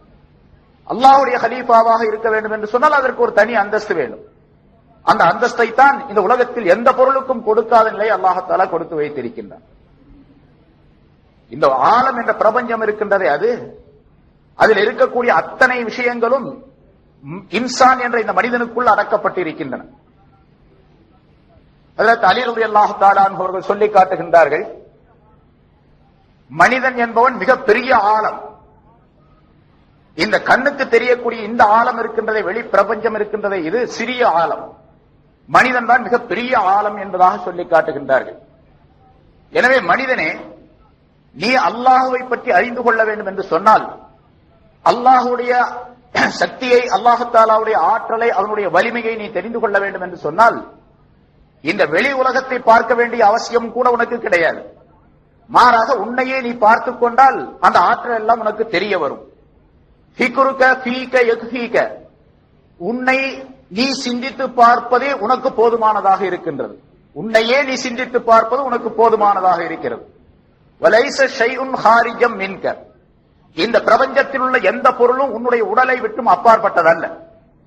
உன்னுடைய உடலுக்குள்ளே இந்த பிரபஞ்சத்திலே உள்ள அத்தனை பொருள்களும் அடக்கப்பட்டிருக்கின்றன. வதாஉக மின்க வமா தஷூரு, உனக்கு வரக்கூடிய நோய் உன்னிடத்தில் இருந்துதான் வருகின்றது, அதனை நீ உணர்வதில்லை. வதவாஉக ஃபீக வமா தபுசுரு, அதற்குரிய மருந்து உன்னிடத்தில் தான் இருக்கின்றது, உனக்கு தெரிவதில்லை. வரக்கூடிய நோய்கள் எல்லாம் உன் மூலமாகத்தான் வருகின்றன, அதற்குரிய மருந்து உன்னிடத்தில் தான் இருக்கின்றது, ஆனால் அதை நீ உணர்ந்து கொள்ள முடிவதில்லை. அன்னக ஜிர்முன் சகீருன், நீ ஒரு சிறிய சடலம் என்பதாக உன்னை பற்றி நீ எண்ணிக்கொண்டிருக்கின்றாய். வஃபீக இன்தவல் ஆலமுல் அக்பர், உன்னுக்குள்ளே மிகப்பெரிய ஆழம் அடங்கி கிடக்கின்றது என்பதாக அலி ரலியல்லாஹு தஆலா அவர்கள் சொல்லி காட்டுகின்றார்கள். எனவே மனிதன் அப்படி மிகப்பெரிய ஆழமாக இருந்து கொண்டிருக்கின்றான். அல்லாஹு தஆலாவுடைய சக்திகள் அனைத்தும் இந்த மனிதனின் மூலமாக வெளிப்பட வேண்டும். அதன் காரணமாகத்தான் அல்லாஹு தஆலா மனிதனை மிக உயர்வாக படைத்திருக்கின்றான். அல்லாஹுவை பற்றி தெரிந்து கொள்ள வேண்டும் என்று சொன்னால் மனிதனை பற்றி மனிதன் தெரிந்து கொள்ள வேண்டும், என்னை பற்றி நான் தெரிந்து கொள்ள வேண்டும். அப்பொழுதுதான் அல்லாஹுவை பற்றி தெரிந்து கொள்ள முடியும். அதைத்தான் ஞானிகள் குறிப்பிடுகின்றார்கள், உன்னை நீ அறிந்து கொண்டால் அது அல்லாஹுவை அறிவதாக, தன்னை பற்றி அறிவது தன்னுடைய தலைவனை பற்றி அறிவதாகும் என்பதாக குறிப்பிடப்பட்டிருக்கின்றது. எனவே நாம் நம்மை சிந்தித்து பார்க்க வேண்டும். மனிதன் என்பவன் எப்படிப்பட்ட உயர்வான அந்தஸ்தில் படைக்கப்பட்டிருக்கின்றான் என்பதை சிந்திக்க வேண்டும். இந்த மனிதனுக்குள்ளே வானத்தில் இருக்கக்கூடிய அத்தனை பொருள்களுடைய சக்தியையும் அல்லாஹ் தஆலா அமைத்து வைத்திருக்கின்றான். சூரியனுடைய வெப்பம் இருக்கின்றது, சந்திரனுடைய குளிர்ச்சி இருக்கின்றது, நட்சத்திரங்களுடைய பிரகாசங்கள் இருக்கின்றன. எல்லா விதமான பொருள்களையும் அல்லாஹ் தஆலா மனிதனுடைய உடலுக்குள், அதே போன்று பூமியில் இருந்து எடுத்துக்கொண்டால் பூமியுள்ள அத்தனை சத்துக்களையும் அல்லாஹ் தஆலா மனிதனுடைய உடலுக்குள் அமைத்து வைத்திருக்கின்றான். ஏனென்றால் இந்த மனிதன் மண்ணால் படைக்கப்பட்டவன். அல்லாஹ் தஆலா மிக அழகாக குர்ஆனிலே சொல்லி காட்டுகின்றான், மண்ணால் ஆதமை படைத்ததாக அல்லாஹ் சொல்லுகின்றான். அதாவது இந்த மனிதனுடைய அசல் மண்ணை சேர்ந்தது, ஐம்பூதங்களை சேர்ந்தது. மண், தண்ணீர், நெருப்பு, காற்று, ஆகாயம் என்ற 5 பூதங்களை சேர்ந்தது என்பதாக குறிப்பிடப்பட்டிருக்கின்றது. அதனால்தான் மனிதன் இறந்த பின்னாலும் கூட இந்த 5 பொருள்களும் அசலோடு சேர்ந்து விடக்கூடிய சூழ்நிலையை அல்லாஹ் தஆலா அமைத்து வைத்திருக்கின்றான். உயிர் இருக்கின்றதே, மனிதனுடைய உடலுக்குள்ளே இருக்கக்கூடிய உயிர், அது அழியாத ஒன்று. சில பொருள்கள் இருக்கின்றன, படைப்பு என்பதுதான் இருக்கின்றதே தவிர அதற்கு இறப்பு என்பது கிடையாது. பிறப்பு என்பது மட்டும் உண்டு, இறப்பு கிடையாது. அதிலே ஒன்று நம்முடைய உடலுக்குள்ளே இருக்கக்கூடிய ரூஹ், உயிர். இந்த உயிரை அல்லாஹ் தஆலா படைத்தான், பிறகு அது இறப்பது என்பதெல்லாம் கிடையாது. அதற்கு சொர்க்கத்தை அல்லாஹ் தஆலா படைத்துள்ளான், அதற்கு பிறகு அழிவு என்பது கிடையாது. நரகத்தை படைத்தான், பிறகு அழிவு என்பது அதற்கு கிடையாது. இப்படி சில பொருள்களை பிறப்பை மட்டும் அல்லாஹ் தஆலா அமைத்து வைத்திருக்கின்றான், இறப்பு என்பது அவற்றிற்கு கிடையாது. அதிலே நம்முடைய ரூஹ் ஒன்று. இந்த ரூஹ் அல்லாத ரூஹை தவிர மீதி உள்ள சடலம் அனைத்தும் இறந்து விடக்கூடியவை. இந்த சடலம் இறந்து விட்டால் மண்ணிலே புதைத்து விடுகின்றோம். சில தினங்கள் ஆன உடனே அது அழுகி வேறொரு வடிவமாக மண்ணோடு மண்ணாக கலந்து விடுகின்றது. நம்முடைய உடலிலே மண், தண்ணீர், நெருப்பு, காற்று என்ற 4 பொருள்கள் இருக்கின்றன. சில நாட்கள் கழித்தவுடனே அந்த மண் மண்ணோடு சேர்ந்து விடும், தண்ணீர் தண்ணீரோடு கலந்து விடும், காற்று காற்றோடு சேர்ந்து விடும், நெருப்பு அந்த பூமியினுடைய உஷ்ணத்தோடு கலந்து விடும். ஆக அசலோடு சேர்ந்து விடுகின்றது. நாம் எந்த அசலிலே படைக்கப்பட்டு இருக்கின்றோமோ அந்த அசலோடு சேர்ந்து விடுகின்றது. இந்த ரூஹ் இருக்கின்றது, அது எங்கிருந்து வந்ததோ அங்கே போய்விடுகின்றது. குல்லு ஷைஇன் யர்ஜிஉ இலா அஸலிஹி என்று ஒரு பழமொழி அரபியிலே சொல்லப்படும். ஒவ்வொரு பொருளும் அதனுடைய அசலின் பக்கம் சென்று சேர்ந்து விடும் என்பதால் நமக்குள்ளே இருக்கக்கூடிய அத்தனை பொருள்களும் அந்த அசலோடு சேர்ந்து விடும்.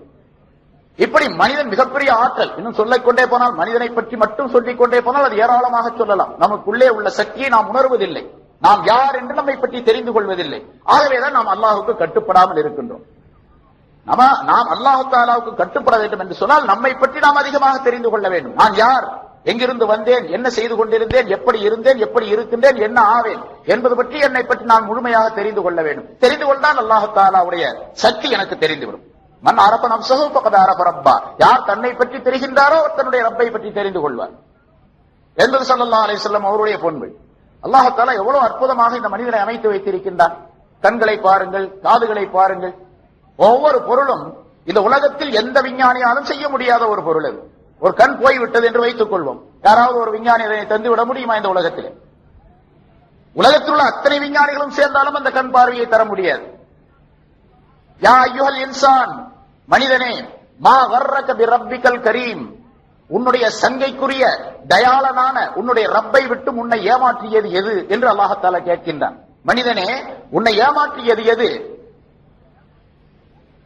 மா கர்ரக பிரப்பிக்கல் கரீம், சங்கை உள்ள தயாளனான தயாள குணமுள்ள உன்னுடைய ரப்பை விட்டு உன்னை ஏமாற்றியது எது? அவன் எப்படிப்பட்ட தயாளன் தெரியுமா? ஹலகக, உன்னை படைத்தான், ஃபஸவ்வாக, உன்னை சரியாக அமைத்தான், வஅதலக, உனக்கு நடுநிலையான தன்மைகளை கொடுத்தான் என்று அல்லாஹ் தஆலா சொல்லி காட்டுகின்றான். இந்த இடத்தில் முஃபஸ்ஸிரீன்கள், விளக்க உரையாளர்கள் சொல்லும் பொழுது அல்லாஹ் தஆலா உன்னை படைத்தான் என்று மட்டும் சொல்லவில்லை. அந்த ஹலக என்ற வார்த்தைக்கு பின்னால் வேறு 2 வார்த்தைகளை போட்டு மனிதனுடைய அற்புதமான படைப்பினை அங்கே நமக்கு சுட்டி காட்டுகின்றான் அல்லாஹ் தஆலா. ஹலகக, உன்னை படைத்தான் என்று சொன்னால் மனிதனாக அல்லாஹ் தஆலா படைத்தான். இந்த மனிதனாக படைப்பதற்கே மிகப்பெரிய ஞானம் தேவைப்படுகின்றது. அத்தனை ஞானங்களையும் அல்லாஹ் தஆலா வைத்திருக்கின்றான், அல்லாஹ் தஆலா இடத்தில் இருக்கின்றது. சரி, அப்படி படைத்த பின்னால் சவ்வாக்க, உன்னை சரிபடுத்தினான். கண்களை எங்கே வைக்க வேண்டுமோ அங்கே வைத்தான். 2 கண்கள், 2 கண் எனக்கு இருக்குது, இந்த இடத்துல இல்லாம வேறொரு இடத்துல வச்சா என்னுடைய உருவம் நல்லா இருக்கும் அப்படின்னு சொல்லி யாராவது கண்டுபிடிக்க முடியுமா? இந்த இடத்துல அல்லாம வேறொரு இடத்துல இந்த 2 கண்ணை தூக்கி வச்சால் என்னுடைய ஃபிகர், என்னுடைய தோற்றம் இதை விட நன்றாக இருக்கும் அப்படின்னு ஒரு கண்டுபிடிங்க பார்க்கலாம். இதை விட நன்றாக இருக்கவே முடியாது வேற எந்த இடத்துல வச்சால். சரி, 2 கண்ணுக்கு பதிலா 3 கண்ணு வச்சா, அல்லது 2க்கு பதிலா 1 கண்ணை வச்சா நல்லா இருக்கும் அப்படின்னு சொல்ல முடியுமா? கொஞ்சம் ஆய்வு செய்து பாருங்க. எந்த நிலையிலும் நல்லா இருக்க முடியாது. 2 கண்ணு அல்லாஹ் தஆலா அந்த அமைப்புல வச்சதுதான் அழகு மனிதனுக்கு. எந்த அமைப்புல வச்சிருக்கான்? 2 கண்ணுக்கும் நடுவுல மூக்க வச்சிருக்கான். அப்படி வைக்காம 2 கண்ணு ஒரு சைடுல வச்சு மூக்க இன்னொரு சைடுல வச்சு பாருங்க. கொஞ்சம் கற்பனை பண்ணி பாருங்க எப்படி இருக்கும் தோற்றம் அப்படின்னு. அதே மாதிரி 2 கண் இல்ல, ஒரு நெற்றிக்கண் மட்டும் ஒன்று இருந்தது, அப்ப எப்படி இருக்கும்? இந்த கற்பனையை நாம் செஞ்சு பார்த்தோம் அப்படின்னு சொன்னா எல்லாமே அசிங்கமா தெரியும். அல்லாஹ் தஆலா படைச்சிருக்கிற படைப்பு அவ்வளவு அழகானது. சவ்வாக்க, உன்னை சரிபடுத்தினான். காதை எங்க வைக்க வேண்டுமோ அந்த காதை அப்படி வைத்தான். 2 காதை இப்படி வைத்து அந்த காதை கேட்பதற்குரிய சக்திகளை அல்லாஹ் தஆலா உண்டாக்கி வச்சு அந்த காதுக்கு ஒரு மடலை ஏற்படுத்தி அந்த மடல் முன்னோக்கி இருக்கும்படியாக ஆக்கி வச்சிருக்கான் அல்லாஹ் தஆலா. இந்த மடல் இருக்கிறது பின்னால இருந்துச்சுன்னு வச்சுங்க, அது எப்படி இருக்கும்? அதே மாதிரி ஒவ்வொரு உறுப்பையும் நாம் சிந்திச்சு பார்ப்போம். இப்ப எப்படி வைத்திருக்கின்றானோ அல்லாஹ் தஆலா, இந்த 5 விரல் இருக்குது, 5 விரலை இப்படி பிரிச்சு வைக்காம வாத்துக்கு இருக்கிற மாதிரி இப்படி சேர்த்து வச்சிருந்தான். 4 விரல ஒன்னா சேர்த்து 1 விரல் தனியா வச்சிருந்தான், அப்ப எப்படி இருக்கும்? சில பேருக்கு சேர்ந்து இருக்குது பாக்குறோம், பார்க்கும் போதே ஒரு விதமான வெறுப்பு நமக்கு ஏற்படுது. சில பேருக்கு 5 விரல் இல்லாம 6 விரல் இருக்குது, 6 விரல் உள்ளவங்களை பார்த்தாவே கொஞ்சம் கஷ்டமா இருக்கு நமக்கு, பாக்குறோம் நம்ம. ஆக 5 விரலை உண்டாக்கியது அது ஒரு தஸ்வியத். அல்லாஹ் தஆலா அதை சரியாக அமைச்சிருக்கிறான். இப்படி எத்தனையோ விஷயங்கள் அல்லாஹ் தஆலா தன்னுடைய அறிவின் காரணமாக இந்த மனிதனுடைய படைப்பை இவ்வளவு அற்புதமாக உண்டாக்கி இருக்கின்றான்.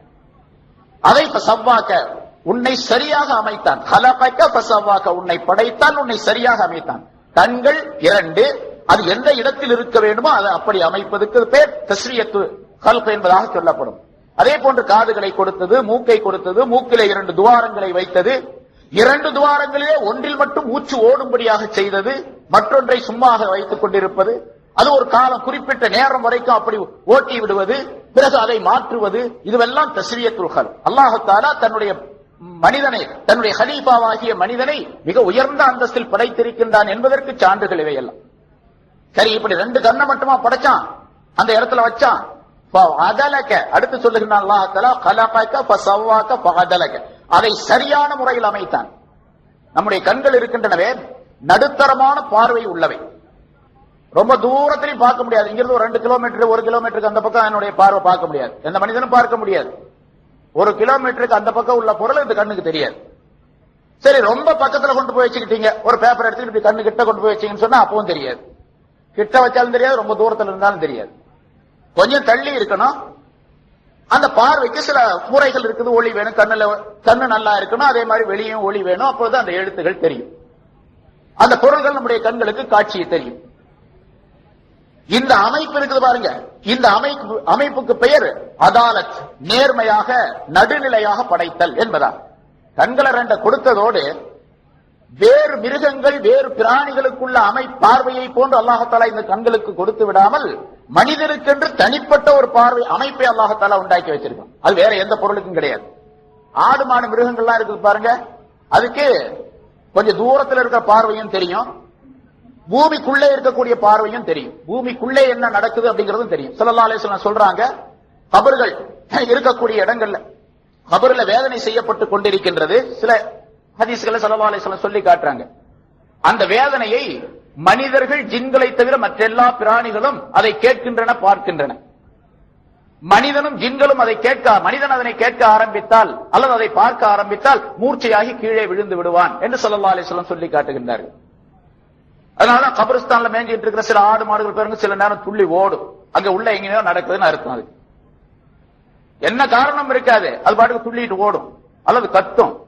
அதுக்கு என்ன அர்த்தம், உள்ள என்னவோ நடக்குது, அது அந்த கண்களுக்கு தெரியுது, அதன் காரணமாக அது துள்ளி ஓடும். அந்த பார்வை நமக்கு கொடுத்திருந்தான்னு வச்சுங்க, கபருக்குள்ள என்ன நடக்குது அப்படிங்கறத பார்க்கக்கூடிய பார்வை. யாராவது சாப்பிடுவோமா, யாராவது வேலையை செய்வோமா, அல்லது இந்தியாவிலிருந்து சிங்கப்பூருக்கு வருவோமா, எதையுமே செய்ய மாட்டோம். எல்லாம் அவங்க வேலையை பார்த்துட்டு அவங்க அழுதுட்டு உட்கார்ந்துருப்போம். கபருக்குள்ள என்ன நடக்குது ஸல்லல்லாஹு அலைஹி வஸல்லம் சொல்றாங்க, இது பொய்யல்ல, அப்படி நடந்தா எனக்கு ரொம்ப தைரியம் இருக்கு, நான் அப்படிலாம் செய்ய மாட்டேன் அப்படின்னு யாரும் சொல்ல முடியாது. ஸல்லல்லாஹு அலைஹி வஸல்லம் அவங்களை விட தைரியசாலி யாருமே கிடையாது உலகத்துல. ரசூலுல்லாஹி ஸல்லல்லாஹு அலைஹி வஸல்லம் அவர்களை விட உயர்ந்தவர்கள் கிடையாதுன்னா எல்லா வகையிலும் உயர்ந்தவர்கள் ரசூலுல்லாஹி ஸல்லல்லாஹு அலைஹி வஸல்லம். தைரியத்திலே உயர்ந்தவர், கடலை போன்று காலத்தை போன்று தைரியம் உள்ளவர் என்பதாக சொல்லப்பட்டிருக்கு ஸல்லல்லாஹு அலைஹி வஸல்லம் தைரியத்தை பத்தி. உலகத்தில் உள்ள எல்லா மனிதர்களுடைய தைரியத்தை சேர்த்தாலும் ஸல்லல்லாஹு அலைஹி வஸல்லம் தைரியத்துக்கு ஈடாக அவ்வளவு பெரிய தைரியம் உள்ளவங்க. அவங்களே சொல்றாங்க, நான் அறிந்த அளவு நீங்கள் தெரிந்திருப்பீர்களே ஆனால், நான் அறிந்திருக்கக்கூடிய அளவுக்கு நீங்கள் அறிந்திருப்பீர்களே ஆனால், ஆகிரத்தை பற்றி, கபரை பற்றி, மௌத்தை பற்றி நான் அறிந்திருக்கக்கூடிய அளவுக்கு நீங்கள் அறிந்திருப்பீர்களே ஆனால், லஹித்தும் கலீலா, குறைவாக சிரிப்பீர்கள், அதிகமாக அழுவீர்கள் என்று ஸல்லல்லாஹு அலைஹி வஸல்லம் சொல்லி காட்டாங்க. எனக்கு தெரிஞ்ச மாதிரி உங்களுக்கு தெரிஞ்சுனா என்ன ஆகும், நீங்க சாப்பிடவே மாட்டாங்க, அதிகமா அழுவீர்களா என்ன அர்த்தம், அழுதுகிட்டே உட்கார்ந்து இருப்பீங்க, எந்த வேலையும் பார்க்க மாட்டீங்க நீங்க என்று ஸல்லல்லாஹு அலைஹி வஸல்லம் சொல்லி காட்டுறாங்க. ஆக அந்த கண்களை அல்லாஹ் தஆலா நமக்கு தரவில்லை, அது பெரிய பாக்கியம். அப்படி கொடுக்காத பெரிய பாக்கியம். கொடுத்திருந்தாலும் ஒரு வேலையும் செய்ய மாட்டோம். நம்ம மௌத்தை பத்தியே கபரை பத்தியே நினைச்சிட்டு உட்கார்ந்து இருப்போம். மனிதனுடைய வாழ்க்கை எந்த நோக்கத்திற்காக வேண்டி மனிதன் படைக்கப்பட்டானோ அந்த நோக்கம் நிறைவேறாது இந்த உலகத்துல. அதனாலதான் அதலக்க, உனக்கு நடுநிலையான பார்வையை கொடுத்தான் அல்லாஹ் தஆலா. காதுகளை பாருங்க, காதை கேட்கக்கூடிய தன்மை. ரொம்ப அதிகமான சத்தம் இருந்துச்சுன்னு வச்சுங்க, அந்த வாய்ஸ் அதிகமான சத்தத்தையும் இந்த காது கேட்க முடியாது, காது தெரிச்சு போயிடும். ரொம்ப மெதுவா பேசினாரு அதுவும் கேட்காது. நடுநிலையான சத்தத்தோடு பேசும் பொழுதுதான், சத்தம் கேட்கும் பொழுதுதான் இந்த காதால் கேட்க முடியும். அப்ப காது கேட்பதற்கு நடுநிலையான தன்மையை அல்லாஹ் தஆலா அமைச்சு வச்சிருக்கோம். இப்படி நம்முடைய உறுப்புகள் அனைத்திற்குமே அல்லாஹ் தஆலா நடுநிலையான ஒரு தன்மையை அமைத்து வச்சிருக்கான். வேறு பிராணிகளுக்கு அது அல்லாத வேறு விதமான தன்மைகளை எல்லாம் அல்லாஹ் தஆலா கொடுத்து வச்சிருக்கான். சில பிராணிகள் ரொம்ப தூரத்திலிருந்து கேட்கக்கூடிய ஆற்றலை பெற்றவையாக சில சின்ன சின்ன பிராணிகள் இருக்கின்றன. கழுக பாருங்க, எவ்வளவு உயரத்துல பறக்குது. கழுகு பார்வை அப்படின்னே சொல்றான் அதுக்கு பேரு. எவ்வளவு உயரத்துல பறக்குது. கீழே ஒரு சின்ன ஒரு துண்டு கறியை நீங்க போட்டு பாருங்க, அது அங்கிருந்து பார்த்துட்டு உடனே வந்து கவிட்டு போயிடும். ஒரு சின்ன துண்டு, ஒரு புளியங்கொட்டை அளவுக்கு ஒரு துண்டை கீழே பூமியில போட்டீங்கன்னா அந்த கறி கிடக்கிறது அவ்வளவு தூரத்திலிருந்து பார்க்கக்கூடிய அந்த கழுகுக்கு தெரியும். அந்த கண்ணை நமக்கு அல்லாஹ்தாலா அந்த பார்வையை தரவில்லை. அதே போன்று பூனை பாருங்க, ராத்திரியில் நல்லா பார்க்குது பூனை. இரவில் பார்க்கக்கூடிய தன்மை அல்லாஹ்தாலா நம்முடைய கண்களுக்கு தரவில்லை. பகல்ல இருக்கணும், வெளிச்சமா இருக்கணும், அப்பதான் பார்க்க முடியும். இரவில் பார்க்கக்கூடிய தன்மை அல்லாஹ்தாலா நமக்கு கொடுத்திருந்தான் அப்படின்னு சொன்னா என்ன நடக்கும் தெரியுங்களா? ராத்திரியில் நம்ம வெளியே போகும் பொழுது இரவு காலங்களிலே வெளியாகக்கூடிய சில பிராணிகளை அல்லாஹ்தாலா பூமியில உண்டாக்கி வச்சிருக்கான். அது ராத்திரில மட்டும்தான் வெளியே வரும், பகல்ல வராது. சில புழு பூச்சிகள், விஷ ஜந்துக்கள், அது ஓரங்கள் அப்படி ஓடிக்கிட்டு இருக்கும். நம்ம கண்களுக்கு தெரியாது, இருட்டா இருக்கிறதுனால. வெளிச்சம் வெளியே லைட் இருந்தாலும் கூட ஓரங்கள்ல இருட்டு இருக்கக்கூடிய இடங்கள்ல அது பதுங்கி பதுங்கி போய்கிட்டு இருக்கு, தன்னுடைய இறையை தேடியது. இப்ப நீங்க இருட்டுல பார்க்கக்கூடிய தன்மை அல்லாஹ்தாலா நமக்கு கொடுத்துட்டான் அப்படின்னு சொன்னா நம்ம நடக்கவே மாட்டோம். எங்க பார்த்தாலும் பாம்பு தேளுமா தெரியும். திரும்புற பக்கம்லாம் பாம்பு தேளு பூச்சி விஷ ஜந்துக்கள்லாம் தெரியும். இவர் மனுஷன் வெளியே போக மாட்டான். எங்க போனாலும் பாம்பு தேளா இருக்குதுப்பா, வெளியே போக முடியாது அப்படின்னு. ஆக இருட்டுல பார்க்கக்கூடிய தன்மையும் அல்லாஹ்தாலா தரல. இப்படி அல்லாஹ்தாலா அந்த பார்வையை நடு நிலையாக அமைத்து இருக்கின்றது, அது மிகப்பெரிய பாக்கியம். இப்படி உன்னை ஹலகக, உன்னை படைத்து உன்னுடைய உறுப்புகளை சரியாக சவ்வாக்க அமைத்து அதலக்க, உன்னை நடுநிலையான தோற்றத்தில் ஆக்கி வைத்தானே, அந்த ரப்பை விட்டு உன்னை ஏமாற்றியது எது என்று அல்லாஹ்தாலா கேட்கின்றான். அப்படி அற்புதமான படைப்பாக மனிதனை படைத்திருக்கின்றான். சாப்பிடுறான் பாருங்க, சாப்பாடு கையில் எடுத்து சாப்பாடை உள்ள வாயில போடுறான். வாயில போட்டவொன்னு உள்ளதான் போகுது, வெளியே வருதா? ரெண்டு பக்கம் வழி இருக்குது, உள்ள ஒரு வழி இருக்குது போறதுக்கு, வெளியே அதை விட ரொம்ப பகிரங்கமான வழி இருக்குது. உள்ள போறதுக்கு சின்ன வழி, தொண்டை சின்ன தொண்டையா இருக்குது, சின்ன வழியா இருக்குது. வெளியே வர்றதுக்கு வாய் பெருசா இருக்குது வழி. போட்ட சோறு உள்ளதான் போவதே தவிர வெளியே வர்றது இல்லை. இது அல்லாஹ்தாலா மனிதனுடைய அந்த வாய்க்கு நாக்குக்கு கொடுத்திருக்கக்கூடிய சக்தி. அது ஒரு மனிதன் உணவை சாப்பிட்டான் அப்படின்னு சொன்னா அந்த உணவை உள்ளே போடும் பொழுது குவத்தை ஜாலிபா, உள்ளே இழுக்கக்கூடிய சக்தி அல்லாஹ்தாலா வச்சிருக்கான். உள்ளதான் போகுது, வெளியே வராது. வெளியே சாப்பிட்ட சோறெல்லாம் வெளியே வர்ற மாதிரி இருந்துச்சுன்னா சில பேருக்கு வருதுல, நோய்பட்டவங்களுக்கு சாப்பிட்டதெல்லாம் வெளியே தாங்க வருது அப்படின்னு சொன்னா சாப்பிடவே முடியல, வாந்தி வரும் அவருக்கு. அவர் எவ்வளவு கஷ்டப்படுறாரு. அந்த மாதிரி எல்லாத்துக்கும் இருந்துச்சுன்னு வச்சுங்க, என்ன பண்ண முடியும்? குவத்தை ஜாலிபா, உள்ளே இழுக்கக்கூடிய சக்தியை வச்சிருக்கிறான். சரி, உள்ளே கொண்டு போன அந்த பொருளை அது வேறு ஏதாவது ஒரு வழியை ஏற்படுத்தி வெளியாகாம அதை அங்கேயே தடுத்து வைத்திருக்கக்கூடிய சக்தியும் அல்லாஹ்தாலா கொடுத்திருக்கிறான். குவத்தை மும்சிகா, அதை தடுத்து வைத்துக் கொள்ளக்கூடிய சக்தி. சரி, அந்த பொருள் போட்ட பொருள் இருக்கிற ஒரு ரொட்டியோ சாப்பாடோ சாப்பிடுறோம், உள்ள போச்சு. முதல்ல இழுத்துக்கொண்டு அது உள்ளே போச்சு, உள்ளே போய் அப்படி தங்கிக்கிச்சு. தங்கின பின்னால அது அப்படியே இருக்காது, கொஞ்ச நேரத்தில் அது செரிமானம் ஆயிடும். குவத்தை ஹாசிமா, செரிமானமாக கூடிய சக்தியை அல்லாஹ்தாலா கொடுக்கிறான். செரிமானம் ஆகல அப்படின்னு சொன்னா எவ்வளவு கஷ்டப்படுவோம், அதுக்கு எவ்வளவு மாத்திரைகள் எவ்வளவு மருந்துகள் சாப்பிட வேண்டியது இருக்கு.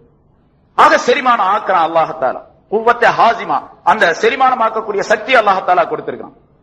சரி, அப்படி செரிமானமான பின்னால அந்த பொருள், எந்த உணவை சாப்பிட்டோமோ அந்த பொருளுடைய செரிமானம் ஆன பின்னால அந்த பொருளை பல வகையாக அல்லாஹ்தாலா பிரிக்கிறான். அதற்கு குவத்தை முமையிஸா, பிரித்து வைக்கக்கூடிய சக்தியும் அல்லாஹ்தாலா கொடுத்திருக்கிறான். ரத்தம் வேறு, பித்தம் வேறு, சளி வேறு, அதில் இருக்கக்கூடிய கழிவு வேறு, இப்படி தனித்தனியாக ஒவ்வொரு பகுதியாக பிரிச்சறோம். ஒரே ஒரு கவலம் அல்லது ஒரு ரொட்டி துண்டு, ஒரு பிஸ்கட் சாப்பிடுறோம் அப்படின்னு சொன்னா அந்த பிஸ்கட்டுக்குள்ள சளி இருக்குது, ரத்தம் இருக்குது, பித்தம் இருக்குது, கழிவு இருக்குது, எல்லாம் இருக்குது. உள்ள போட்டவுடனே அது தன்னுடைய வேலையை ஆரம்பிச்சு அது செரிமானமாகி எல்லாம் அந்தந்த பாட்டுக்கு போய் சேர்ந்துருது தனித்தனியா. ரத்தத்தோட கலந்துருது, பித்தம் பித்தத்துடைய இடத்துல போயிடுது, கழிவு பைக்கு போயிடுது. பிறகு என்னென்ன அங்கிருந்து நிகழணுமோ அதெல்லாம் நிகழுது அங்கிருந்து. இது குவத்தை முமையிஸா. பிறகு அதுக்கு அடுத்தாப்புல அப்படி பிரிச்சது அது அதனுடைய இடத்துக்கு போய் சேருது பாருங்க. ரத்தத்துடைய நாளங்களுக்கு போய் சேருவது, கழிவு பைக்கு போய் சேருவது, இதுக்கு பேரு குவத்தை ஜாதிபா. அது அதனுடைய பகுதிக்கு இழுத்து கொண்டு செல்லக்கூடிய சக்தியை அல்லாஹ்தாலா வச்சிருக்கிறான். பிறகு அந்த இழுத்து கொண்டு வெளியானது எது தேவையோ அதை உடலுக்குள் வைத்துக் கொண்டு எது தேவையில்லையோ அதை வெளியாக்கக்கூடிய சக்தியை அல்லாஹ்தாலா உடலுக்குள் வச்சிருக்கான். குவத்தை தாஃபியா, நீங்க ஏதாச்சும் கஷ்டப்பட்டு ஒரு கிச்சியை போட்டு கிளக்கியா வெளிக்க வர்ற வைக்கீங்க, வெளிக்க வர தானா வருது அது பாட்டுக்கு. எப்ப அந்த கழிவு போய் நிரம்பிச்சோ வெளியே வர்றதுக்குள்ள ஆர்டர் அல்லாஹ்தாலா இருந்து வந்துருது. குவத்தை தாஃபியா, அதை வெளியாக்கக்கூடிய சக்தி. அந்த கழிவு வெளியாக்கின பின்னால கழிவில்லாத பொருள்கள் எல்லாம் போயிச்சு பாருங்க. ரத்தம், மற்ற பித்தம், வேறு பொருள்கள்லாம் அங்க போச்சு. சக்திகள்லாம் எத்தனை மினரல்ஸ் சொல்றோமோ, எத்தனை விட்டமின்ஸ் சொல்றோமோ எல்லாமே அங்க போய் சேர்ந்துச்சு. இதெல்லாம் உடலை வளர்க்குது. குவத்தே முன்மியா, வளர்க்கக்கூடிய சக்தியும் அல்லாஹ்தாலா தந்திருக்கிறான். அப்படி வளர்க்கக்கூடிய சக்தியோடு அடுத்ததாக குவத்தை முசப்பிரா, அதை உருவம் அமைக்கக்கூடிய சக்தி அல்லாஹ்தாலா தந்திருக்கு. ஒவ்வொரு உறுப்புகளுக்கும் அந்தந்த ரத்தம் போய் என்னென்ன சக்திகளை செய்ய வேண்டுமோ, என்னென்ன வேலைகளை செய்ய வேண்டுமோ அந்த வேலைகளை செய்வதற்குரிய ஆற்றலையும் அல்லாஹ்தாலா உடலில் அமைச்சு வச்சிருக்கான். ஒரு வெறுமனே ஒரே ஒரு கவளம், ஒரு பிடி சாப்பாட்டை சாப்பிடுவதன் மூலமாக இத்தனை சக்திகள் வேலை செய்கின்றன என்று சொன்னால் மனிதன் எவ்வளவு பெரிய ஆற்றல் உள்ளவன். இந்த மனிதனை படைத்த அல்லாஹ்தாலா எவ்வளவு பெரிய ஆற்றல் உள்ளவன். அந்த அல்லாஹ்தாலாவுக்கு நாம் எப்படி கட்டுப்பட வேண்டும் என்பதை சிந்திப்பதற்காக வேண்டி இங்கே சொல்லப்படுகின்றது. இதே போன்று எத்தனையோ விஷயங்கள், கோடிக்கணக்கான நிகழ்ச்சிகள் மனிதனுடைய உடலுக்குள் நடைபெறுகின்றன. கோடிக்கணக்கான நிகழ்ச்சிகள் நடைபெறுகின்றன. ஆகவேதான் எல்லாமே அல்லாஹ்தாலாவுடைய குதிரத்தை கொண்டும் அல்லாஹ்தாலாவுடைய மிகப்பெரிய ஞானத்தை கொண்டும் நடைபெறுகின்றன. நாம் சாப்பிட்டுட்டு வெளிக்கு போறோம், கழிவு ஏற்பட்டது அப்படின்னு சொன்னா அந்த கழிவு அல்லாஹ்தாலாவுடைய மிகப்பெரிய கருணையின் காரணமாக ஏற்பட்டது. அதனாலதான் வெளிக்கு போயிட்டு வெளியே வந்தவுடனே அல்ஹம்துலில்லாஹ்னு சொல்லுங்க, அல்லாஹ்வுக்கே எல்லா புகழும் இப்படின்னு சொல்லுங்க. அல்ஹம்துலில்லாஹில்லதி அத்ஹப அன்னி மா யூதினி. அந்த கழிவு வயிற்றுக்குள்ளே இருந்துச்சுன்னா எவ்வளவு தொந்தரவு. அதுக்கு ஸல்லல்லாஹு அலைஹி வஸல்லம் கற்றுத் தருகின்றார்கள், அல்ஹம்துலில்லாஹில்லதி அத்ஹப அன்னி மா யூதினி. எனக்கு தொந்தரவு தரக்கூடிய பொருளை என்னை விட்டு வெளிப்படுத்தினானே அது அல்லாஹ்வுக்கே எல்லா புகழும். எனக்கு எது பலன் தருமோ அதனை என்னுடைய உடலுக்குள்ளேயே தங்க வைத்து விட்டானே அவனுக்கே எல்லா புகழும் என்று சொல்லுங்கள் என்று ஸல்லல்லாஹு அலைஹி வஸல்லம் சொல்லி தருகின்றார்கள். சரி, அப்படி நீங்க வெளிக்கு போய் உட்கார்ந்த பிறகு அங்க ஏதாச்சும் தவறுதலாக எண்ணங்கள், பேசுவதற்குரிய வழி இல்ல, ஏதாவது எண்ணங்கள் தவறாக வந்துருச்சுன்னா கூட அதுக்கு ஒரு மன்னிப்பு கேட்டுங்க. குஃப்ரானக அல்ஹம்துலில்லாஹில்லதி அத்ஹப அன்னி மா யூதினி வ அப்கா ஃபிய மா யன்ஃபனி என்று சொல்லுங்கள் என்று ஸல்லல்லாஹு அலைஹி வஸல்லம் அவர்கள் ஒரு zikரை நமக்கு சொல்லி தருகின்றார்கள். இப்படி எல்லாம் அல்லாஹ் தஆலா நமக்கு மிகப்பெரிய கருணை செய்திருப்பதின் காரணமாக அல்லாஹ்வை நீங்கள் புகழுங்கள் என்பதாக சொல்லி தருகின்றார்கள். ஆக மனிதனுடைய ஆற்றலை சொல்லி காட்டுவதற்காக இந்த விஷயம் அதை பற்றியே சொல்லிட்டு நிறைய நான் வேற ஸல்லல்லாஹு அலைஹி வஸல்லம் ரசூலுல்லாஹி ஸல்லல்லாஹு அலைஹி வஸல்லம் அவர்களுடைய பிறந்த நாள் விழா என்ற அமைப்பிலே இந்த பயான்கள் ஏற்பாடு செய்யப்பட்டிருக்கின்றன. அந்த முறையிலே ரசூலுல்லாஹி ஸல்லல்லாஹு அலைஹி வஸல்லம் அவர்களுடைய உயர்வை தெரிவதற்காக வேண்டி ஆரம்பமாக ஒரு விஷயத்தை உங்களுக்கு சொல்லி காட்டினேன். மனிதன் என்பவன் இவ்வளவு உயர்வு பெற்றவன். எந்த மனிதன்? மூமினான மனிதனா, மூமின் அல்லாத மனிதனா, ஈமான் கொண்டவரா, ஈமான் அல்லாத மனிதர்களா? எல்லா மனிதர்களுக்கும் இந்த தன்மை உண்டு. அவர் ஈமான் கொண்டாலும் சரி, ஈமான் கொள்ளாவிட்டாலும் சரி, முஸ்லிமா இருந்தாலும் சரி, முஸ்லிம் இல்லாவிட்டாலும் சரி, எல்லாருமே இந்த ஆற்றல், இந்த தன்மை உள்ளவர் தான். எல்லாருக்குமே இந்த ஆற்றல்கள் உண்டு. இந்த அற்புதமான நிலைகள் எல்லா மனிதனுக்கும் உண்டு. அது காபிரா இருந்தாலும் சரி, எந்த நாட்டில் வாழக்கூடியவரா இருந்தாலும் சரி. சரி, இப்போ இவ்வளவு ஆற்றல் நிறைந்த இந்த மனிதன் நான் அல்லாஹ் தஆலாவை போற்றி புகழ்ந்து அவனுடைய சன்னிதானத்தில் என்னை அடிபணிய வைக்க வேண்டும் என்று சொன்னால் நான் என்ன செய்யணும்? முதல்ல இஸ்லாத்தை ஏற்றுக்கொள்ளணும். முதல் முஸ்லிமா, அடுத்து முஸ்லிமாக ஆகணும். சாதாரண மனிதனாக இருக்கக்கூடிய நான், இன்சான் என்று இருக்கக்கூடிய நான் அடுத்ததாக முஸ்லிம் என்ற பெயருக்கு வரணும். சாதாரண ஒரு ஆள், முஸ்லீம் அல்லாத ஒரு ஆள் களிமா சொல்லிட்டாருன்னா அவருக்கு பேர் என்ன சொன்னா? இவர் முஸ்லீம் ஆயிட்டாரு, இஸ்லாத்துக்கு வந்துட்டாரு, இஸ்லாத்துல சேர்ந்துட்டாரு அப்படின்னு சொல்றோம். அப்ப முஸ்லீம் ஆயிட்டாரு. இப்ப சாதாரண ஒரு மனிதனை விட்டும் இந்த முஸ்லிம் என்ற அந்தஸ்து இருக்கின்றதே அது உயர்ந்த அந்தஸ்தாக ஆகிவிடுகின்றது. சாதாரண மனிதனிலிருந்து முஸ்லிம் என்ற அந்தஸ்துக்கு அவர் வந்தவுடனே உயர்ந்த அந்தஸ்தை பெற்றவராக ஆகிவிடுகின்றார். சரி, இந்த முஸ்லிம்ங்கிறது பேர் மட்டும் வச்சுக்கிட்டு இருக்காரு. முஸ்லிம் ரொம்ப பேர் இருக்காங்க அந்த மாதிரி, வெறும் முஸ்லிம் லேபிள் முஸ்லிமா இருக்கிறாங்க. அமல் எதுவுமே இல்ல அவங்கள்ட்ட. இன்னொரு ஆள் அமல் செய்யறாரு, நல்ல அமல்கள் செஞ்சுக்கிட்டு இருக்காரு. இப்ப அந்த சாதாரண முஸ்லிமை விட அமல் செய்யக்கூடிய முஸ்லிம் அவரை விட மிக உயர்ந்தவர். சாதாரண இன்சான் என்ற அமைப்பில் இருந்து இஸ்லாம் என்ற அமைப்பிற்கு அவர் வந்துவிட்டால் அவர் மிக உயர்ந்தவர். இஸ்லாம் என்பதிலிருந்து அமல் செய்யக்கூடிய அமைப்புக்கு வந்துவிட்டால், அதாவது ஈமான்தாரியாக ஆகிவிட்டால், இஸ்லாம் என்பதற்கு மேலாக உள்ளது ஈமான் என்பது. ரெண்டு ஒண்ணுதான் அல்லது ரெண்டு வித்தியாசம் உள்ளது என்பது என்று இமாம்களுக்கு இடையிலே பல கருத்துகள் இருக்கின்றன. இருந்தாலும் உங்களுக்கு விளங்குறதுக்காக வேண்டி சொல்றேன். அல்லாஹ் தஆலா குர்ஆன்ல ஒரு ஆயத் அப்படின்னு சொல்லி காட்டுறான். சில அரபியர்கள், கிராமத்து புறத்து அரபியர்கள் இப்படி சொன்னாங்க, நாங்களும் இஸ்லாம் ஆயிருக்கிறோம், நாங்களும் ஈமான் கொண்டிருக்கிறோம் அப்படின்னு சொன்னாங்க. அது அல்லாஹ் தஆலா குர்ஆன்ல சொல்லி காட்டுகின்றான். காலத்தில் ஆராபு ஆமன்னா, சில கிராமப்புறத்து அரபிகள் சொன்னார்கள் ஆமன்னா நாங்கள் ஈமான் கொண்டுள்ளோம் என்பதாக சொல்லுகின்றார்கள். குல் லன் துமினு, நீங்கள் உண்மையாக ஈமான் கொள்ளவில்லை, உங்களுடைய மன ஈமான் கொள்ளவில்லை. வலாக்கின் கூலு அஸ்லம்னா, வேணா இப்படி சொல்லிங்க நாங்க இஸ்லாம் ஆயிட்டோம் வேணா சொல்லிங்க, நீங்க ஈமான் கொண்டோம் என்பதாக நீங்கள் சொல்லாதீர்கள், அப்படி சொல்றதுக்கு உங்களுக்கு தகுதி இல்லை என்று அல்லாஹ் தஆலா சொல்லி காட்டுகிறான். காலத்தில் ஆராபு ஆமன்னா குல் லம் துமினு வலாக்கின் கூலு அஸ்லம்னா. இப்ப அல்லாஹ் தஆலா சொல்லக்கூடிய அந்த ஆயத்திலிருந்து அந்த மக்கள், அந்த அரபியர்கள், அந்த கிராமப்புறத்து அரபியர்கள் எப்படி இருந்திருக்காங்கன்னா வெளி தோற்றத்திலே நாங்க இஸ்லாம் ஆகியிருக்கிறோம் அப்படின்னு சொல்லிக்கிறாங்களே தவிர உண்மையிலேயே அவங்களுடைய கல்வில அந்த ஈமானுடைய சக்தி, ஈமானுடைய பவர் ஏறல அவங்களுக்கு. அதனால அல்லாஹ் தஆலா என்ன சொல்றான், நீங்க இஸ்லாமானேன் அப்படின்னு வேணா சொல்லிங்க தவிர சொல்லிக் கொள்ளுங்கள் ஈமான் கொண்டேன் அப்படின்னு சொல்லாதீங்க. நீங்க ஈமான் கொள்ளல இன்னும் சரியாக என்று அல்லாஹ் தஆலா சொல்லி காட்டக்கூடிய அந்த ஆயத்திலே ஈமான் என்பது உயர்வானதாகவும் அதற்கு கொஞ்சம் கீழ் தரஜாவில் உள்ளதாக இஸ்லாம் என்பதையும் அல்லாஹ் தஆலா சொல்லி காட்டுகின்றான். இந்த கருத்தின்படிக்கு நாம் பார்க்கும்பொழுது இன்சான் என்ற சாதாரண ஒரு மனிதன் முஸ்லிம் ஆகிவிட்டால் அதை விட கொஞ்சம் உயர்ந்த அந்தஸ்தை பெற்று விடுகின்றான். பிறகு அதற்கு மேலாக அவன் ஈமான் என்பது அவனுடைய கல்விலே குடிகொண்டு விட்டால் அந்த மனிதன் இஸ்லாம் என்பதை விட, முஸ்லிம் என்பதை விட உயர்ந்த அந்தஸ்திற்கு போயிட்டு விடுகின்றான். ஒரு மூமினான மனிதன். இப்பொழுது மூமின் என்று பெயர் அவர். முதலாவது இன்சான், இரண்டாவது முஸ்லிம், மூன்றாவது மூமின். மூமின் என்பவன் ரொம்ப உயர்ந்த தரஜாவை பெற்று விடுகின்றான். சரி, இந்த மூமினான மனிதன் இருக்கின்றான் பாருங்க, அவன் அல்லாஹ் தஆலா எதை சொன்னானோ அதையெல்லாம் செய்து, எதை வேண்டாம் என்று தடுத்தானோ அதையெல்லாம் தடுத்து தன்னுடைய வாழ்க்கையை சரிபடுத்திக் கொண்டால் அந்த மனிதன் சாலிஹ் என்ற பெயரை பெறுகின்றான். நாலாவதாக மூமின் என்ற அந்தஸ்திலிருந்து மேல போகும்போது பேர் என்ன? சாலிஹ். அல்லாஹ் தஆலா குர்ஆன்ல சொல்லும்போது இன்னல்லதீன ஆமனு வ அமிலுஸ் சாலிஹாத்தி, குர்ஆன் ஓதுன உங்களுக்கு தெரியும். இன்னல்லதீன ஆமனு வ அமிலுஸ் சாலிஹாத்தி நிறைய இடங்கள்ல குர்ஆன்ல வருது. நிச்சயமாக ஈமான் கொண்டு சாலிஹான அமலை செய்தவர்கள் என்று அல்லாஹ் தஆலா சொல்லி காட்டுகிறான். இது சாலிஹான அமல்னா என்ன? உள்ளும் புறமும் அல்லாஹ்வுடைய கட்டளைகளை பரிபூர்ணமாக நிறைவேற்றுதல். உள்ளும் புறமும் சொன்னா வெளி தோற்றத்திலையும் அந்தரங்கத்திலையும் மனதாலையும். வெளி தோற்றத்துல சிலர் செய்யலாம், சில பேர் செய்யலாம், அதாவது தொழுறாரு, நோன்பு வைக்கிறாரு, எல்லாம் வெளி தோற்றத்துல செஞ்சுட்டு இருக்காரு. கல்வில சரியான அமல் இல்ல அவருக்கு. கல்வில அமல்னா என்ன? அதுதான் நான் முன்னால முத கூட்டத்தில் சொல்லும் பொழுது அஹ்லாக் என்பதாக சொன்னேன். மனதிலே ஏற்படக்கூடிய அமல்,